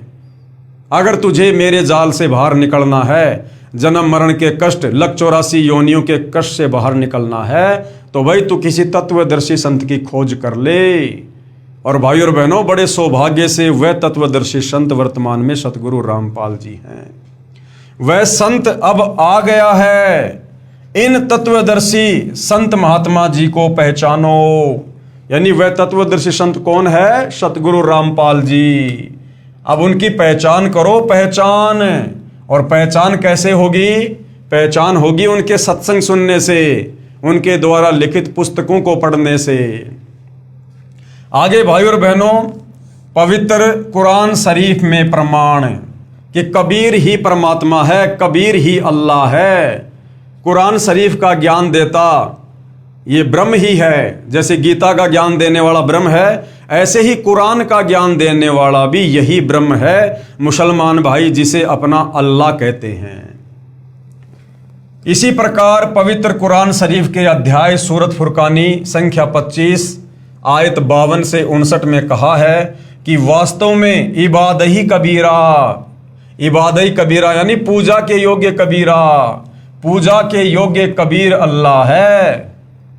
ये है कबीर, वही पूर्ण परमात्मा है जिसने 6 दिन में सृष्टि रची तथा 7वें दिन तख्त पर जा विराजा, और उसकी खबर किसी बाखबर से पूछ देखो।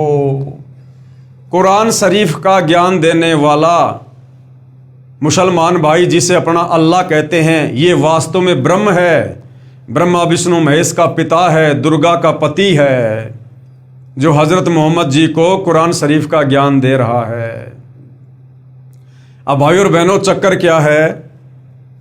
इस काल ब्रह्म ने अपने स्वार्थ के चलते, क्योंकि इसको 1 लाख आत्माओं को रोजाना खाना पड़ता है, ये किसी को भी यथार्थ ज्ञान से परिचित नहीं होने देता है, सबको भ्रमित करके रखता है। अब सृष्टि रचना से आपको ये तो समझ में आ ही गया कि इसने किस ब्रह्मांड में किस प्रकार से अपनी व्यवस्था सेट कर रखी है। अपनी पत्नी दुर्गा के माध्यम से ब्रह्मा विष्णु महेश को एक एक गुण युक्त करके, और ये किस प्रकार से जीवों की उत्पत्ति करवाता है। ब्रह्मा के रजोगुण से जीव संतान उत्पत्ति करते हैं, विष्णु जी के सतोगुण के प्रभाव से जीव आपस में मोह ममता में बंधे रहते हैं, और शंकर जी के तमोगुण के प्रभाव से लड़ाई झगड़ा मार पिटाई जैसे भी है संघार होता रहता है।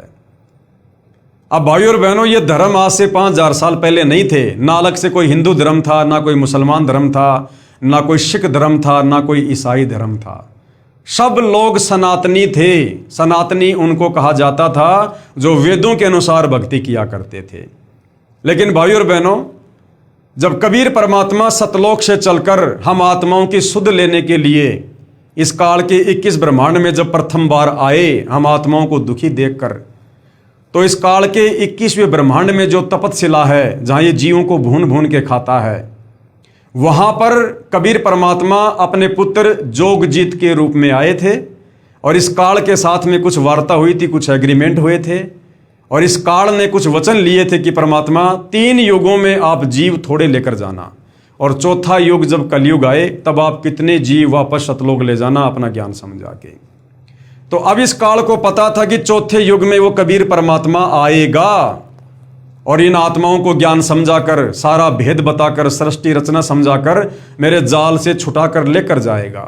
और इसको चिंता है, यदि सारे चले गए तो मेरे भोजन का क्या होगा। तो इस कलयुग में इसने भाइयों और बहनों तरह तरह के धर्म चला दिए, तरह तरह के धर्म। हिंदू, मुस्लिम, सिख, ईसाई, यहूदी, मंगोली, फारसी, और हमें जातियों में बांट दिया, धर्मों में बांट दिया। क्यों बांट दिया? ताकि हम आपस में एक दूसरे को छोटा बड़ा समझकर, एक दूसरे को घटिया और ऊंचा समझकर, और हम अपने अपने धर्मों को सर्वश्रेष्ठ समझकर, अपनी अपनी धर्म की पुस्तकों को सर्वमान्य समझकर हम आपस में धर्म के नाम पर लड़ते रहें, झगड़ते रहें। क्योंकि इस समय उस कबीर भगवान ने यहां पर आना था, इस काल को पता है। तो काल ने हमारे को बिजी कर दिया, व्यस्त कर दिया, और दुनिया भर के ना जाने कितने साधु संत महात्मा भेज दिए, ताकि कोई भी आत्मा उस तत्वदर्शी संत के संपर्क में ना आ जाए और ये मनुष्य जन्म इनका यूं ही बर्बाद हो जाए। इसलिए भाई और बहनों, इसने ये 5000 साल के अंदर अंदर ये हिंदू धर्म, मुसलमान धर्म, सिख धर्म, ईसाई धर्म, बौद्ध धर्म, ये सारे धर्म खड़े कर दिए इसने। अन्यथा सतयुग में कोई धर्म नहीं था, कोई जातियां नहीं थी। त्रेता युग में कोई हिंदू मुसलमान नहीं थे। द्वापर युग में कोई हिंदू मुसलमान नहीं थे। आप त्रेता युग में श्री रामचंद्र जी के जो 3 भाई थे उनको देख लो। ना रामचंद्र जी के नाम के आगे पीछे कोई सिंह या कोई जाट या कोई यादव या कोई धानक लगता था, ना शत्रुघ्न के नाम के आगे, और ना ही भरत और लक्ष्मण के नाम के आगे। आप बाली को देखिए, सुग्रीव को देखिए, जामवंत को देखिए, अंगद को देखिए, हनुमान जी को देखिए, रावण को देखिए, अक्षय कुमार को देखिए। किसी के नाम के आगे कोई खान, कोई यादव, कोई सिंह कुछ नहीं लगता। द्वापर युग में आइए 5000 साल पहले, आप पांडवों को देख लीजिए। 5 पांडव, अर्जुन, नकुल, सहदेव, भीम, युधिष्ठिर, किसी के नाम के आगे कोई सिंह, कोई यादव, कोई जाट, कोई ब्राह्मण कुछ नहीं।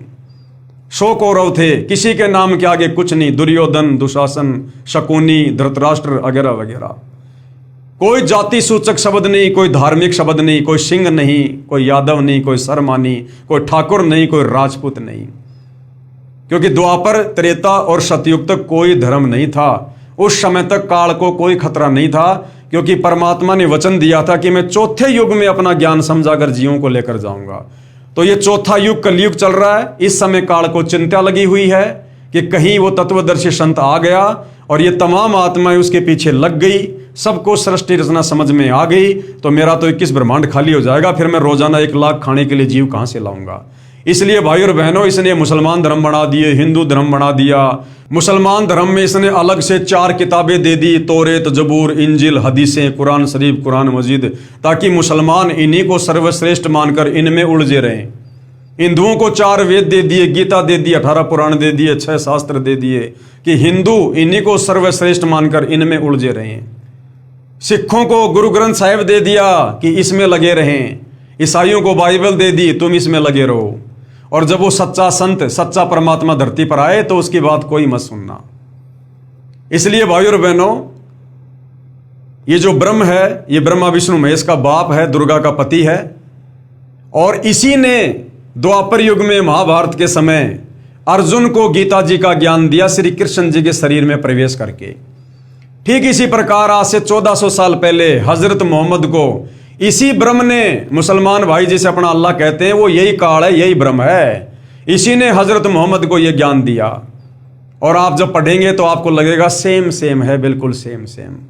ये काल ब्रह्म, ब्रह्मा विष्णु महेश का पिता, दुर्गा का पति, गीता जी अध्याय 4 श्लोक नंबर 34 में कह रहा कि अर्जुन, मुझे इस भक्ति मार्ग के विषय में कंप्लीट जानकारी नहीं है सृष्टि रचना की। तो किसी तत्वदर्शी संत की खोज कर ले, वो तत्वदर्शी संत तुझे बताएगा कि वास्तव में तत्व ज्ञान क्या है और परमात्मा की प्राप्ति कैसे होगी।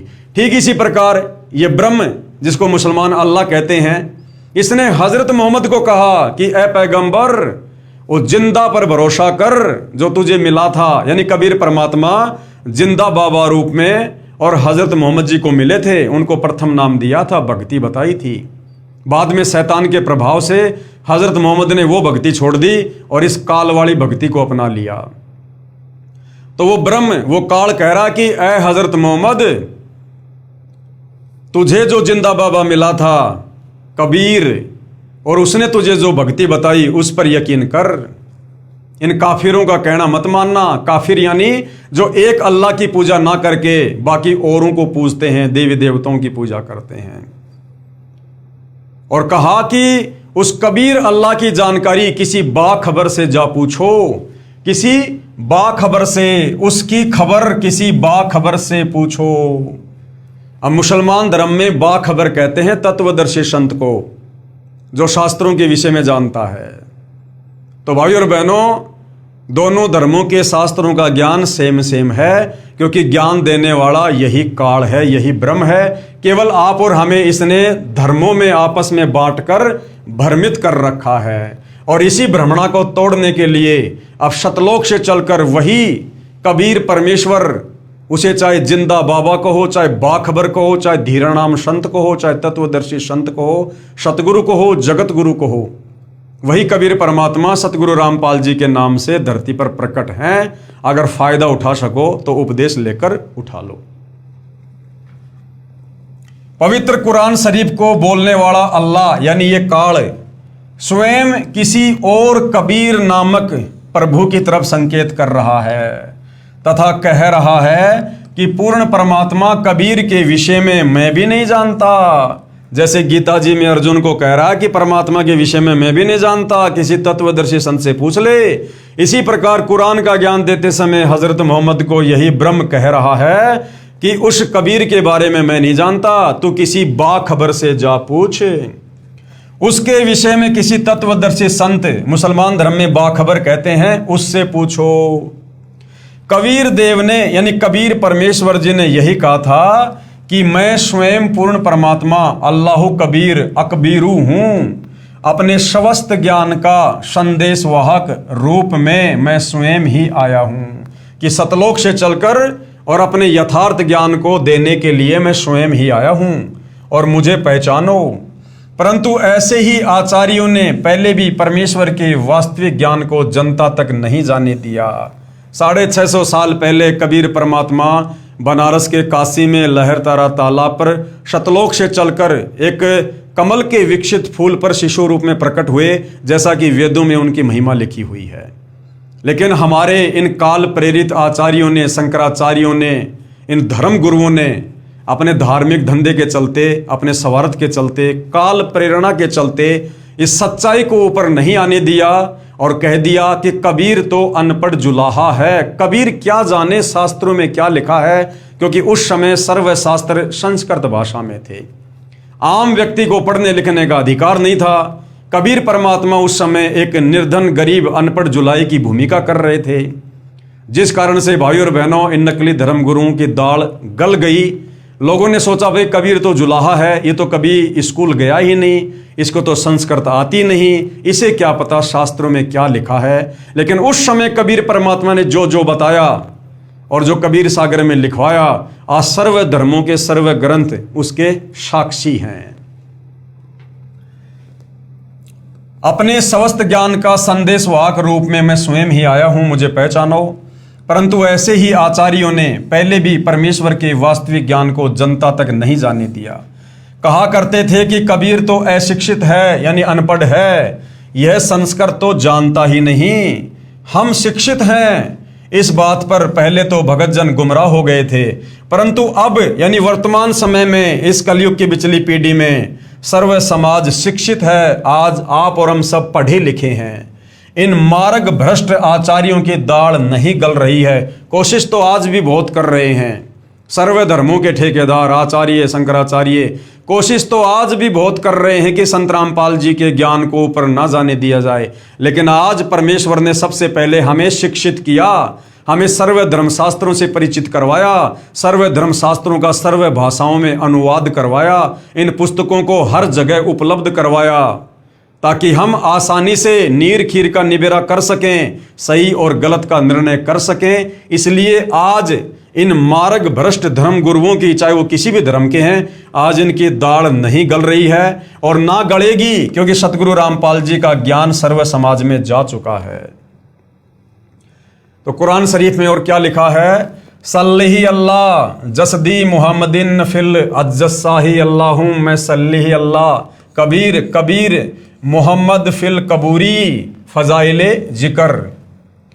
हजूर अक़दस सल्लल्लाहु अलैहि वसल्लम का इरशाद है कि कोई बंदा ऐसा नहीं कि ला इलाहा इल्लल्लाह कहे और उसके लिए आसमानों के दरवाजे न खुल जाएं। अब ये जो नाम था भाई और बहनों, ये कबीर परमात्मा ने हज़रत मोहम्मद जी को दिया था, जो मोहम्मद जी ने फिर उस महिमा को आगे गाया। तो ये मुसलमान धर्म के कुछ जाने माने लोग हैं, ये कहते हैं कि ऐसा कोई बंदा नहीं जो ला इलाहा इल्लल्लाह कहे और उसके लिए आसमानों के दरवाजे न खुल जाएं, यहाँ तक कि यह कलमा सीधा अरस तक पहुँचाता है, यानी परमात्मा के दरबार तक पहुँचाता है, बशर्ते कि कबीरा गुनाहों से बचाता रहे। यानी इनके कहने का मतलब है कि कबीर परमात्मा जी के नाम को जप कर ऐसा हो ही नहीं सकता कि किसी के गुनाह ना मिटें और उसकी मुक्ति ना हो। लेकिन भाई और बहनों, अब आप चाहे रात दिन ला इलाहा इल्लल्लाह कहो, आपके कर्म नहीं कटने वाले। ठीक है, कबीर परमेश्वर जी का नाम है, इस नाम को यदि कोई स्वाभाविक भी जाप करता है उसके भी कुछ पाप कर्म अवश्य कटते हैं, लेकिन पूर्ण मुक्ति नहीं हो सकती। पूर्ण मुक्ति के लिए तो वर्तमान में सतगुरु रामपाल जी से, उसी कबीर अल्लाह से आपने दीक्षा लेकर भक्ति ही करनी पड़ेगी। कितनी बड़ी फजीलत है और कबूलियत की इंतहा है कि यह कलमा है जो अरबी भाषा में लिखा हुआ है, बराहे रास्त अरसे मुअल्ला तक पहुंचाता है। और ये अभी मालूम हो चुका है कि अगर कबीरा गुनाहों के साथ भी कहा जाए तो नफा से उस वक्त भी खाली नहीं। इसमें क्या कहा जा रहा है, यदि कोई गुनाह करते करते, कोई पाप करते करते भी यदि इस कबीर नाम को बोला जाए, इस कबीरा नाम को बोला जाए, तो भी ये कबीरा नाम अपना फायदा देता है, देगा भाई और बहनों। लेकिन जो गुनाह करोगे उसकी सजा भी बराबर मिलेगी। मुल्ला अली कारी रहमान फरमाते हैं कि कबाइर से बचने की शर्त कबूल की जल्दी और आसमान के सब दरवाजे खुलने के एताबर से हैं, वरना शवाब और कबूल से कबाइर यानी कबीर के साथ भी खाली नहीं। बाज उलेमा ने इस हदीस का यह मतलब बयान फरमाया है कि ऐसे शख्स के वास्ते मरने के बाद उसकी रूह के यानी उसकी आत्मा के एजाज में आसमान के सब दरवाजे खुल जाएंगे। लेकिन भैया अब नहीं खुलेंगे। अब आपने विधि विधान से, और ये कोई मंत्र नहीं है, वास्तव में सतलोक जाने का, पूर्ण मुक्ति प्राप्त करने का मंत्र क्या है वो सतगुरु रामपाल जी के पास है। उनसे उपदेश लेना पड़ेगा, उनको अपना सतगुरु धारण करना पड़ेगा और उनके बताए प्रत्येक नियमों को फॉलो करना पड़ेगा। ये मांस खाना, शराब पीना, चोरी जारी करना, नशा करना, आन उपासना करना, ये तमाम हमने छोड़नी पड़ेंगी। एक हदीस में आया है 2 कलमे ऐसे हैं कि उनमें से, एक कलमे का मतलब होता है मंत्र, एक हदीस में आया है कि 2 मंत्र ऐसे हैं कि उनमें से एक के लिए अरस के नीचे कोई मुंतहा नहीं, दूसरा आसमान और ज़मीन को यानी अपने नूर या अपने अर्ज से भर दे। एक है ला इलाहा इल्लल्लाह और दूसरा है अल्लाहु अकबर यानी अल्लाहु कबीर। पवित्र वेदों में प्रमाण ये कबीर ही परमात्मा है, कबीर ही अल्लाह है। पवित्र वेदों में कहाँ कहाँ प्रमाण है, ये आगे आपने ऊपर ये पवित्र कुरान शरीफ में तो देख ही लिया कि ला इलाहा इल्लल्लाह, दूसरा है अल्लाहु अकबर यानी अल्लाहु कबीर, यानी यही कबीर परमात्मा है। और ये कलमा, ये मंत्र हज़रत मोहम्मद जी को कबीर परमात्मा ने जिंदा बाबा के रूप में 1450 साल पहले दिया था। लेकिन अब भाई और बहनों, आपने ओरिजिनल जो कलमा है, जो मंत्र है, वो लेने पड़ेंगे, तब बात बनेगी। अब वेदों में कहाँ प्रमाण है? कबीर देव अपने ज्ञान का दूत बनकर स्वयं ही आता है, यानी कबीर परमात्मा सतलोक से इस काल के लोक में अपने द्वारा रची सृष्टि का ज्ञान समझाने के लिए, तत्व ज्ञान देने के लिए, अपने ज्ञान का दूत बनकर यानी अपने ज्ञान का प्रचार करने के लिए खुद ही चल कर आता है, किसी को सतलोक से भेजता नहीं है। जैसे आज सतगुरु रामपाल जी के नाम से स्वयं ही आए हुए हैं। कबीर देव यानी कबीर परमेश्वर अपने ज्ञान का दूत बनकर, यानी दूत यानी संदेशवाहक बनकर स्वयं ही आता है तथा अपना समस्त ज्ञान यानी वास्तविक तत्व ज्ञान स्वयं ही कराता है। स्वयं कबीर देव कबीर परमेश्वर जी ने अपनी अमृतवाणी में कहा है, अविगत से चल आया कोई मेरा भेद मर्म नहीं पाया। अविगत यानी मैं सतलोक से चलकर आया हूं और यहां पर किसी को भी मेरे विषय में जानकारी नहीं है कि कोई कबीर परमात्मा है, कोई सतलोक है। अविगत से चल आया कोई मेरा भेद मर्म नहीं पाया। ना मेरा जन्म ना गर्भ बसेरा बालक हो दिखलाया। काशी नगर जल कमल पे डेरा वहां जुलाहे न पाया। यानी कबीर परमात्मा सतलोक से चलकर 650 साल पहले बनारस के काशी में कमल के फूल पर प्रकट हुए और कबीर परमात्मा कह रहे हैं कि भाई ना मेरा जन्म है, मैं किसी माँ से जन्म नहीं लेता, ना किसी माँ के मैं गर्भ से आया और बालक हो दिखलाया, मैंने शिशु रूप धारण किया और काशी नगर में जल कमल पर डेरा और वहां जुलाहे न पाया। नीरू और नीमा जो जुलाहे का कार्य किया करते थे, जाति से वो ब्राह्मण थे, लेकिन मुसलमानों ने जबरदस्ती उनको ब्राह्मण से मुसलमान बनाया, क्योंकि उस समय मुसलमानों का दबदबा था, दिल्ली का बादशाह सिकंदर लोदी था, जिस कारण से नीरू और नीमा जुलाहे का कार्य करने लग गए। तो नीरू और नीमा ने कबीर परमेश्वर की जो है पालन पोषण की भूमिका की उस समय। मात पिता मेरे कछु नाही, ना मेरे घर दासी, और जुल्हा का सुत आण कहाया, जगत करे मेरी हासी। कबीर परमात्मा कहते हैं मेरे कोई माता पिता नहीं है, मेरे तो मुंह बोले माता पिता थे नीरू नीमा, और ना मेरे घर दासी, और मैंने कोई शादी वादी नहीं की, लोग झूठी अफवाह उड़ाते हैं। और जुल्हा का सुत आण कहाया, यानी नीरू नीमा जो जुल्हे का काम करते थे, मैं उनका बेटा कहलाया। और ये बात सुनकर संसार मेरी हंसी करता है कि कोई बालक कैसे कमल के फूल पर प्रकट हो सकता है। 5 तत्व का धड़ नहीं मेरा, जानो ज्ञान अपारा, सत्य स्वरूपी नाम साहिब का, सोए नाम हमारा। क्या कहा परमात्मा ने कि 5 तत्व का धड़ नहीं मेरा, धड़ यानी शरीर, कि तुम लोगों की तरह ये 5 तत्व का हाड़ मांस का शरीर नहीं है मेरा। और जानू ज्ञान अपारा, मैं जगत गुरु हूं, सर्वज्ञ हूं, और सत्य स्वरूपी नाम साहिब का, और जो सत्य पुरुष का नाम है, सारी सृष्टि को रचने वाला जो परमात्मा है, वही मेरा नाम है कबीर।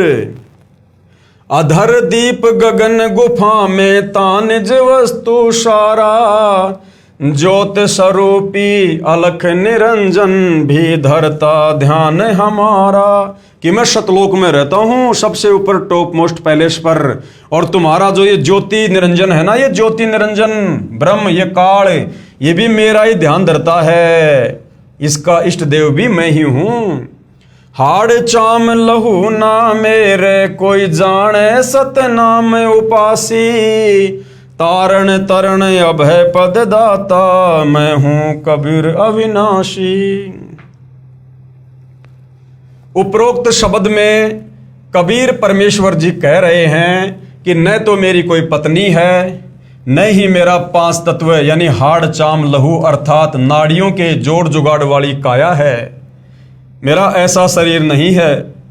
मैं स्वयंभू हूं, यानी मैं स्वयं ही प्रकट होता हूं, तथा काशी के लहर तारा नामक तालाब के जल में कमल के फूल पर स्वयं प्रकट होकर और बालक रूप बनाया था। वहां से मुझे नीरू नामक जुलाहा उठाकर ले गया था, जो वास्तविक नाम परमेश्वर का अर्थात मेरा है। वेदों में कबीर देव, गुरु ग्रंथ साहिब में हक्का कबीर तथा कुरान शरीफ में अल्लाहु कबीरन, वही नाम मेरा है। मैं ऊपर रित धाम यानी सतलोक में रहता हूं, तथा आपका भगवान ज्योति निरंजन ये काल ब्रह्म भी मेरी पूजा करता है। इसी का प्रमाण सत्यार्थ प्रकाश 7वें समोल्लास पेज नंबर 152 153 दीनानगर पंजाब से ये प्रकाशित है, उसमें भी है। श्री दयानंद जी ने यजुर्वेद अध्याय 13 मंत्र 4 तथा ऋग्वेद मंडल 10 सूक्त 49 मंत्र 1 का अनुवाद किया है, जिसमें वेदों को बोलने वाला ब्रह्म यानी काल कह रहा है, ऋग्वेद मंडल 10 सूक्त 49 मंत्र 1 तथा यजुर्वेद अध्याय 13 मंत्र 4 में, हे मनुष्यों, जो सृष्टि के पूर्व है, कौन सी सृष्टि के पूर्व है? इस काल की 21 ब्रह्मांड वाली सृष्टि से पहले, हे मनुष्यों, जो सृष्टि से पहले सर्व की उत्पत्ति करता तथा सर्व का स्वामी था, आगे भी रहेगा, वही सर्व सृष्टि को बनाकर धारण कर रहा है, उस सुख स्वरूप परमात्मा की भक्ति जैसे हम यानी ब्रह्म तथा अन्य देव भी उसी की साधना करते हैं, वैसे ही तुम लोग भी करो। यानी उसी कबीर परमेश्वर की भक्ति करनी चाहिए, जिसकी भक्ति स्वयं ये ब्रह्म गीता का ज्ञान देने वाला भी करता है, और 33 करोड़ देवता भी इसी परमात्मा को आधार मानकर भक्ति करते हैं, भले उन्हें परमेश्वर का नहीं पता है। मंगलाचरण में लास्ट में परमात्मा कहते हैं 33 कोटि आधारा, यानी 33 करोड़ देवी देवताओं की भक्ति का आधार भी कबीर परमात्मा ही है। 33 कोटि आधारा ध्यावे 88, उतरे भवजल पारा, कट है यम की फांसी। इसका प्रमाण है पवित्र यजुर्वेद अध्याय 29 मंत्र 25। ये श्लोक आप जियों के सामने है, संस्कृत में है, आप जी पढ़ सकते हैं। और परमात्मा ने साथ में प्रत्येक शब्द का हिंदी में अनुवाद करके भी बताया है। हम सीधा सीधा इसके भावार्थ पर चलेंगे कि ये श्लोक हमें भगवान और भक्ति के विषय में क्या समझाना चाहता है।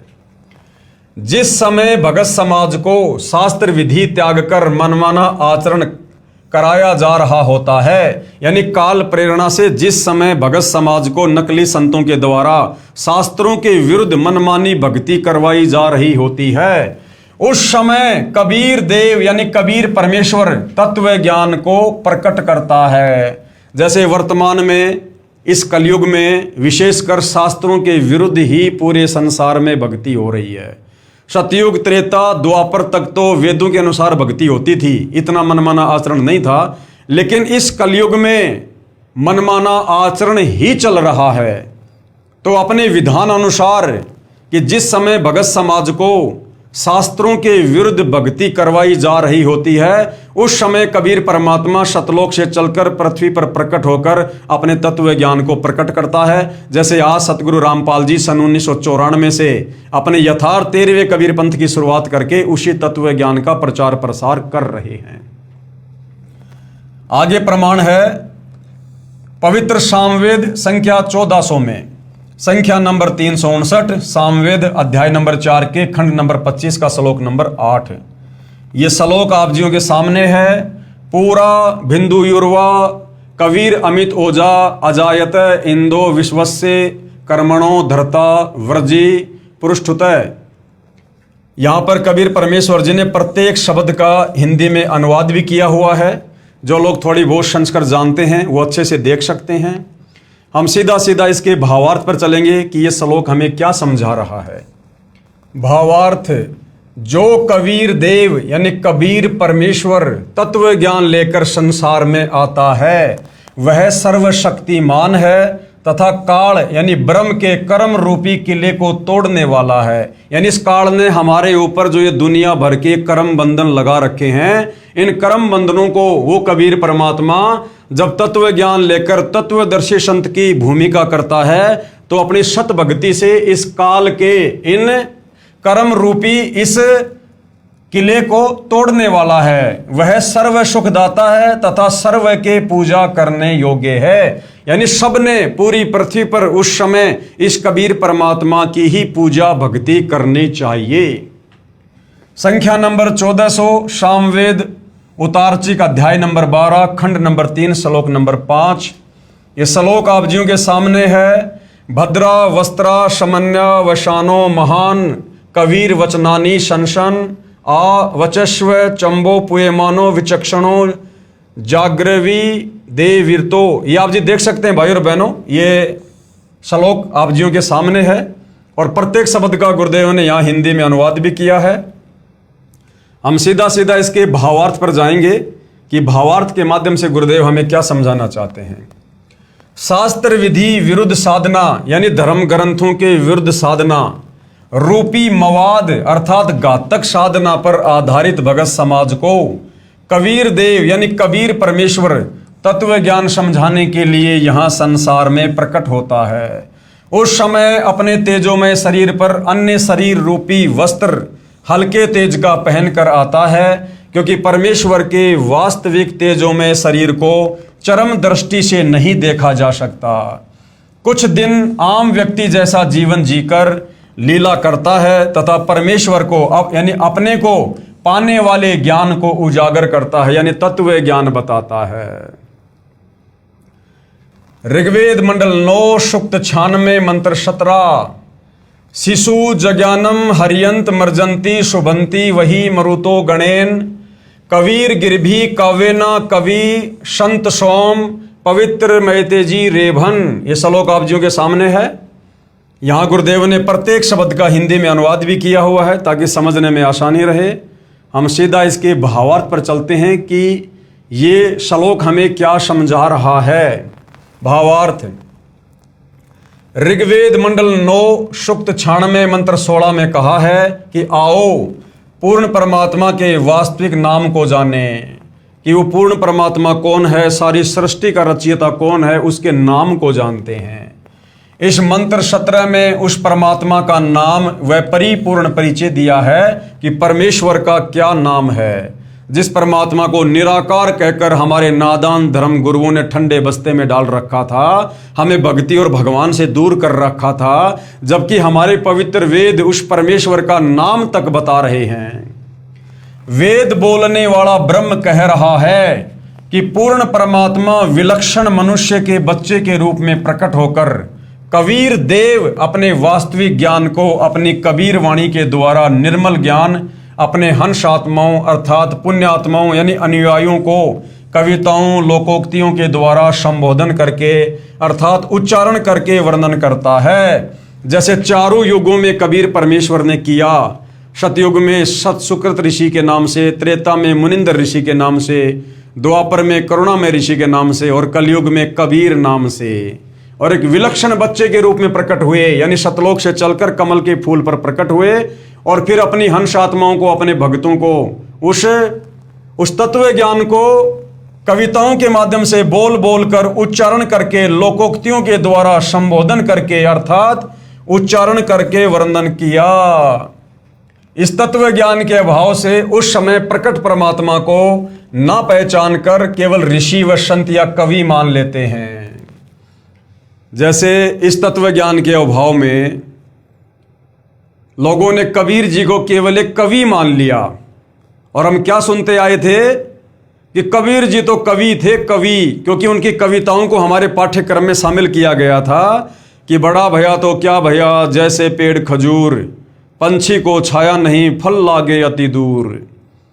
तो नादान धर्मगुरुओं ने या आम समाज ने तत्व ज्ञान के अभाव में इस परमेश्वर को ना पहचान कर, वेदों को ना पहचान कर, ना समझ कर, जैसे तुलसीदास जी थे, रविदास जी थे, रहीम जी थे, कालिदास जी थे, सूरदास जी थे, इस प्रकार से कबीर जी को भी केवल एक कवि ही मान लिया था। लेकिन भाइयों और बहनों, हमारे पवित्र वेद ये भी कहते हैं कि वो परमात्मा जब धरती पर आता है तो वो जो है एक कवि की भांति कविताओं के द्वारा भी अपने ज्ञान का प्रचार करता है। यानी वेदों में कवि भी कबीर परमात्मा को ही कहा गया है। वह परमात्मा स्वयं भी कहता है कि मैं पूर्ण ब्रह्म हूं, परंतु लोक वेद के आधार से परमात्मा को निराकार मानने हुए प्रजाजन नहीं पहचानते, क्योंकि हमारे धर्मगुरु सदियों से हमारे को यही पट्टी पढ़ाते हैं कि परमात्मा तो निराकार है, परमात्मा कभी मनुष्य आकार में नहीं आता है, वो कभी दिखाई नहीं देता है। लेकिन जब वो वास्तविक परमात्मा कबीर देव जो सशरीर है, साकार है, मनुष्य दृश्य है, हर बार यहाँ आते हैं, चारों युगों में आते हैं, अनंत बार आते हैं, हमें ज्ञान से परिचित करवाते हैं और वो कहते हैं कि भाई मैं परमात्मा हूं, मैं भगवान हूं। लेकिन हम उस परमेश्वर की बात पर यकीन क्यों नहीं कर पाते? क्योंकि सदियों से उससे पहले हमारे नादान धर्मगुरु हमें ये पट्टी पढ़ा चुके होते हैं कि परमात्मा निराकार है, परमात्मा निराकार है, तो हम परमात्मा की बात भी नहीं मान पाते। जैसे गरीबदास जी महाराज ने काशी में प्रकट परमात्मा को पहचान कर उनकी महिमा कही तथा उस परमेश्वर द्वारा अपनी महिमा बताई गई थी, उसका यथावत वर्णन अपनी वाणी में किया है। गरीब जाति हमारी जगत गुरु, परमेश्वर है पंथ, दास गरीब लिखित पढ़े, नाम निरंजन कंत। गरीब हम ही अलख अल्लाह हैं, कुतुब गोश और पीर, गरीब दास खालिक धैनी, हमरा नाम कबीर।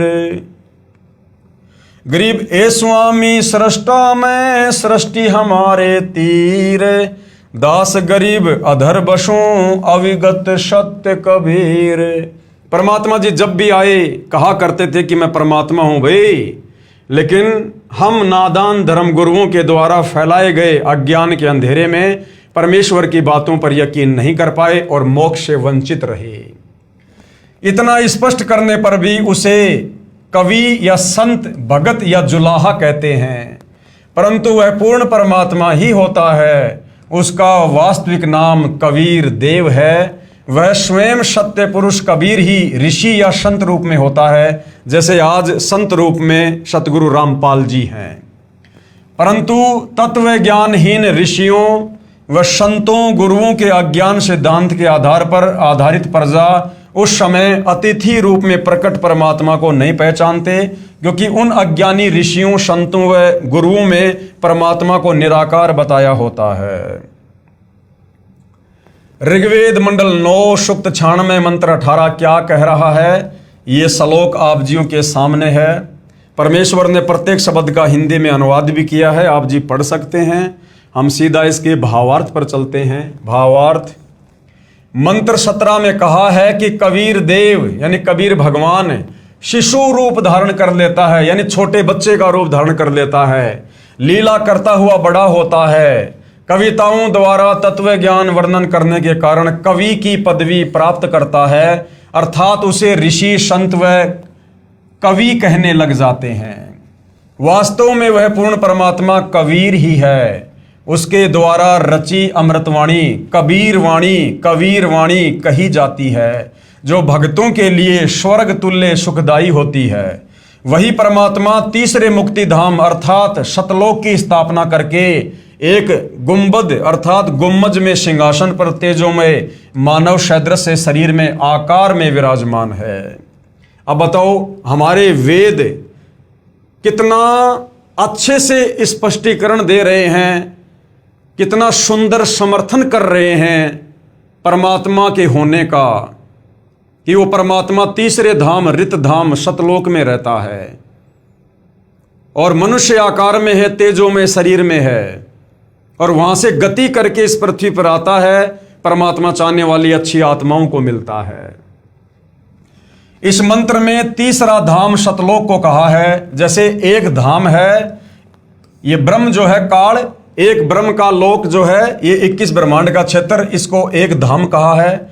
दूसरा धाम पर ब्रह्म का लोक जो 7 संग ब्रह्मांड का क्षेत्र है, और तीसरा धाम है परम अक्षर ब्रह्म अर्थात पूर्ण ब्रह्म का सतलोक, क्योंकि पूर्ण परमात्मा ने सतलोक में सत्य पुरुष रूप में विराजमान होकर नीचे के लोकों की रचना की है, इसलिए नीचे के लोकों की गणना की गई है। यही आंखों देखा प्रमाण संत गरीब दास जी ने बताया है। अरस कुरुस पर सफेद गुमज है, जहां सतगुरु का डेरा। क्योंकि आदरणीय गरीब दास जी को भी कबीर परमात्मा उनके शरीर से निकालकर आत्मा को सतलोक लेकर गए थे, और वहां पर सतलोक का नजारा दिखाया था। और गरीब दास जी ने कबीर परमेश्वर को असंख्य ब्रह्मांडों के सिंहासन पर सतलोक में विराजमान देखा था। तो गरीब दास जी ने उनकी महिमा की है कि अर्श कुर्श पर यानी सबसे ऊपरी छोर पर, आसमान के सबसे ऊपरी छोर पर सतलोक में सफेद गुम्मज है, जहां सतगुरु का डेरा, सतगुरु यानी गरीबदास जी के सतगुरु कबीर जी, जहां पर कबीर परमात्मा का सिंहासन है। भावार्थ है कि ऊपर आसमान के ऊपरी छोर पर कबीर परमेश्वर जी एक सफेद गुंबद यानी गुम्मज में रहते हैं। ऋग्वेद मंडल 9 सूक्त 96 मंत्र 19 भी कबीर परमेश्वर का साक्षी है। ये संस्कृत में श्लोक आप जियों के सामने है। साथ में गुरुदेव ने यहाँ पर प्रत्येक शब्द का हिंदी में अनुवाद करके भी समझाया है। हम सीधा इसके भावार्थ पर चलेंगे। मंत्र 18 में कहा है कि पूर्ण परमात्मा कबीर देव यानी कबीर परमेश्वर तीसरे मुक्ति धाम अर्थात सतलोक में एक गुम्मज में रहता है।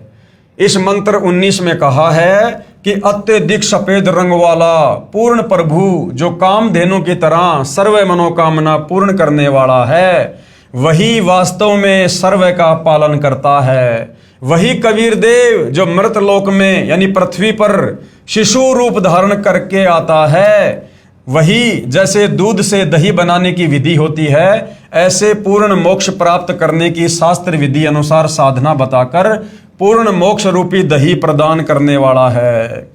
तत्व ज्ञान रूपी शास्त्र अर्थात धनुष युक्त होने से सारंग पाणी है। हम लोग सारंग पाणी विष्णु जी को कहा करते थे, लेकिन असल में नारायण और सारंग पाणी ये कबीर परमात्मा है।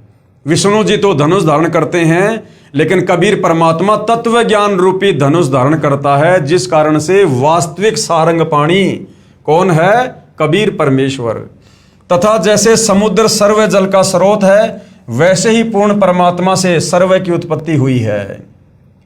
गीता जी अध्याय 15 श्लोक 3 में कहा है कि संसार रूपी वृक्ष को तत्व ज्ञान रूपी शस्त्र द्वारा काटकर अर्थात तत्व ज्ञान द्वारा संशय समाप्त करके उसके पश्चात उस परम पद परमेश्वर की खोज करनी चाहिए, जहां जाने के पश्चात साधक लौटकर कभी संसार में यानी काल के 21 ब्रह्मांड में नहीं आते, अर्थात पूर्ण मुक्त हो जाते हैं। जन्म मरण से 184 योनियों से नरक से सदा सदा के लिए झंझट समाप्त हो जाता है। जिस परमेश्वर से सर्व संसार रूपी वृक्ष की प्रवृत्ति विस्तार को प्राप्त हुई है, यानी जिस परमेश्वर ने अक्षर पुरुष के 7 संग ब्रह्मांड बनाए, काल के 21 ब्रह्मांड बनाए, ऊपर के अविनाशी लोगों की रचना की, वह पूर्ण प्रभु चौथे धाम अर्थात अनामी लोक में रहता है। सृष्टि रचना में सर्वप्रथम हमने क्या पढ़ा कि सर्वप्रथम केवल एक ही लोक था, अनामी लोक, जिसको अकय लोक भी कहते हैं, अनामे लोक भी कहते हैं, जहां पूर्ण परमात्मा कबीर देव अकेले ही रहा करते थे। वह पूर्ण प्रभु चौथे धाम यानी सबसे नीचा सतलोक, दूसरे नंबर का अलख लोक, तीसरे नंबर का अगम लोक और चौथे नंबर का अनामी लोक, वह पूर्ण प्रभु चौथे धाम अर्थात अनामी लोक में रहता है। जैसे प्रथम सतलोक, दूसरा अलख लोक, तीसरा अगम लोक और चौथा अनामी लोक है। इसलिए इस मंत्र 19 में स्पष्ट किया है कि कबीर देव यानी कबीर परमेश्वर ही अनामी पुरुष रूप में चौथे धाम अर्थात अनामी लोक में भी अन्य तेजों में रूप धारण करके रहता है। उसके बाद ऋग्वेद मंडल 9 सूक्त 96 मंत्र 20 भी इस बात की गवाही दे रहा है कि वो कबीर ही परमात्मा है जिसने सर्व लोकों की रचना की। ये श्लोक आप जियों के सामने है। प्रत्येक शब्द का गुरुदेव ने हिंदी में अनुवाद किया है। हम सीधा सीधा इसके भावार्थ पर चलते हैं। पूर्ण परमात्मा कबीर देव अर्थात कबीर परमेश्वर ऊपर तीसरे धाम अर्थात सत्यलोक में रहता है, तथा वही परमेश्वर अन्य मनुष्य रूप धारण करके चौथे धाम अर्थात अनामी लोक में रहता है। वही परमात्मा वैसा ही मनुष्य वाला सम रूप सुंदर मुखमंडल युक्त श्वेत शरीर युक्त आकार में यहाँ पृथ्वी लोक पर भी आता है, तथा अपनी वास्तविक पूजा विधि का ज्ञान करवाकर बहुत सारे समूह को अर्थात पूरे संघ को सत भक्ति के धनी बनाता है। असंख्य अनुयायियों का पूरा संघ सत्य भक्ति की कमाई से पूर्व वाले सुखमय लोक पूर्ण मुक्ति के खजाने को अर्थात सतलोक को साधना करके प्राप्त करता है। जैसे वर्तमान में वही कबीर परमात्मा सतगुरु रामपाल जी के रूप में धरती पर आए हुए हैं। इसके बाद भाइयों और बहनों, अथर्ववेद कांड नंबर 4 अनुवाक नंबर 1 मंत्र नंबर 7 सतगुरु रामपाल जी द्वारा भाषा भाष्य यानी हमारे चारों वेद सृष्टि रचना का समर्थन कर रहे हैं, परमेश्वर के तत्व ज्ञान को समर्थन दे रहे हैं। ये संस्कृत में श्लोक आप जियों के सामने है, देख सकते हैं। और हर जगह आपको उस कबीर देव का नाम मिलेगा भाई और बहनों, जो जो श्लोक आपको दिखाए जा रहे हैं। यहाँ गुरुदेव ने अनुवाद में प्रत्येक शब्द का हिंदी में अनुवाद भी किया है। हम सीधा इसके भावार्थ पर चलते हैं। जिस परमेश्वर के विषय में कहा जाता है तमेव माता च पिता तमेव, तमेव बंधु च सखा तमेव, तमेव विद्या च द्रविणम तमेव, तमेव सर्व मम देव देव, वह जो अविनाशी सर्व का माता पिता तथा भाई व सखा व जगत गुरु रूप में सर्व को सत्य भक्ति प्रदान करके शतलोक ले जाने वाला, काल की तरह धोखा ना देने वाला। क्योंकि काल ने हमारे को धोखा दिया ये कहकर कि मैंने पिताजी से 21 ब्रह्मांड प्राप्त कर लिए हैं और वहां मैं दूध दही शहद की नदियां बहाऊंगा, हीरे मोती लाल के पहाड़ बनाऊंगा, तुम्हें कोई काम नहीं करना पड़ेगा, मेरे साथ चलो। और यहां हमारे को गधा बना के छोड़ दिया। तो कहते हैं वो कबीर परमात्मा काल की तरह धोखा देने वाला नहीं है। यानी आज जो कबीर परमात्मा सतगुरु रामपाल जी हमें सत्य सत्य बता रहे हैं शतलोक के विषय में, वहां के सुख के विषय में, हमें वैसा ही मिलेगा वहां पर। काल की तरह धोखा ना देने वाला, सर्व ब्रह्मांडों की रचना करने वाला कबीर देव कबीर परमेश्वर है। इतना खुलकर हमारे वेद समर्थन कर रहे हैं, फिर भी तत्व ज्ञान के अभाव में हमारे नादान धर्मगुरु नहीं समझ पाए। कबीर साहिब जी चारों युगों में आते हैं। भाई और बहनों, ये हमारा नेक्स्ट टॉपिक होगा कि कबीर साहिब जी चारों युगों में आते हैं। कौन कबीर साहिब? जिस कबीर साहिब ने असंख्य ब्रह्मांडों की रचना की है, जिस कबीर साहिब ने 7 संग ब्रह्मांड अक्षर पुरुष को दिए, जिस कबीर साहिब ने 21 ब्रह्मांड इस ब्रह्म को दिए, ज्योति निरंजन को दिए, जिस कबीर परमेश्वर ने ऊपर के चारों अविनाशी लोकों की रचना की, जिस कबीर परमेश्वर ने असंख्य आत्माओं की उत्पत्ति की, जो कबीर परमात्मा गीता अध्याय 15 श्लोक नंबर 17 के अनुसार तीनों लोकों में प्रवेश करके सबका भरण पोषण करते हैं, वह कबीर परमात्मा जी जगत गुरु बनकर, तत्वदर्शी संत बनकर, सतगुरु बनकर, जिंदा बाबा के वेश में चारों युगों में शतलोक से चलकर गति करके सशरीर इस काल लोक में फंसी हम आत्माओं को समझाने के लिए आते हैं। और चारों युगों में यानी सतयुग, त्रेता, द्वापर, कलयुग में परमेश्वर ने किस प्रकार से भूमिका की, हम नादानों को तत्व ज्ञान समझाया। लेकिन शास्त्र विरुद्ध साधना का अधिक बोलबाला होने के कारण और मोक्ष प्राप्ति का वो निर्धारित समय न होने के कारण हम कबीर परमेश्वर जी के तत्व ज्ञान को नहीं समझ पाए और अपनी आत्मा का कल्याण नहीं करवा पाए। तो भाई और बहनों, अब वो मौका है, अब वो शु अवसर आ गया है, जो समय परमात्मा ने हम आत्माओं के मोक्ष का निर्धारित किया था, अब उस समय की दहलीज पर हम खड़े हुए हैं। ये कलयुग की बिचली पीढ़ी का समय है, मोक्ष का प्राइम टाइम है। इस समय यदि हमने जरा सी रुचि अध्यात्म में दिखाई और यदि हमने सतगुरु रामपाल जी के तत्व ज्ञान को समझकर उनसे उपदेश प्राप्त करके यदि हम मर्यादा में रहकर भक्ति करने लगे, तो निश्चित ही भाई और बहनों इस काल के कहर से, लख 84 योनियों की पीड़ा से, नरक के दुख से, तपस्या के कष्ट से आप और हमारा अवश्य छुटकारा होगा। तो भाई और बहनों, ये मनुष्य जन्म परमात्मा ने केवल आत्मा के कल्याण के लिए दिया है। हम गुरुदेव भगवान के तत्व ज्ञान को समझकर इस मनुष्य जन्म को सफल बनाएं। तो आज के वीडियो में केवल इतना ही। कल रात्रि परमेश्वर की सेवा में एक नए टॉपिक के साथ में फिर हाजिर होंगे। तब तक पूज्य गुरुदेव भगवान हम सबको आज्ञा दे, आशीर्वाद दे, सद्बुद्धि दे, हमें भ्रमने भटकने से बचाए, हमारा मार्गदर्शन करे। बंदी छोड़ सतगुरु रामपाल जी परमेश्वर जी की जय हो।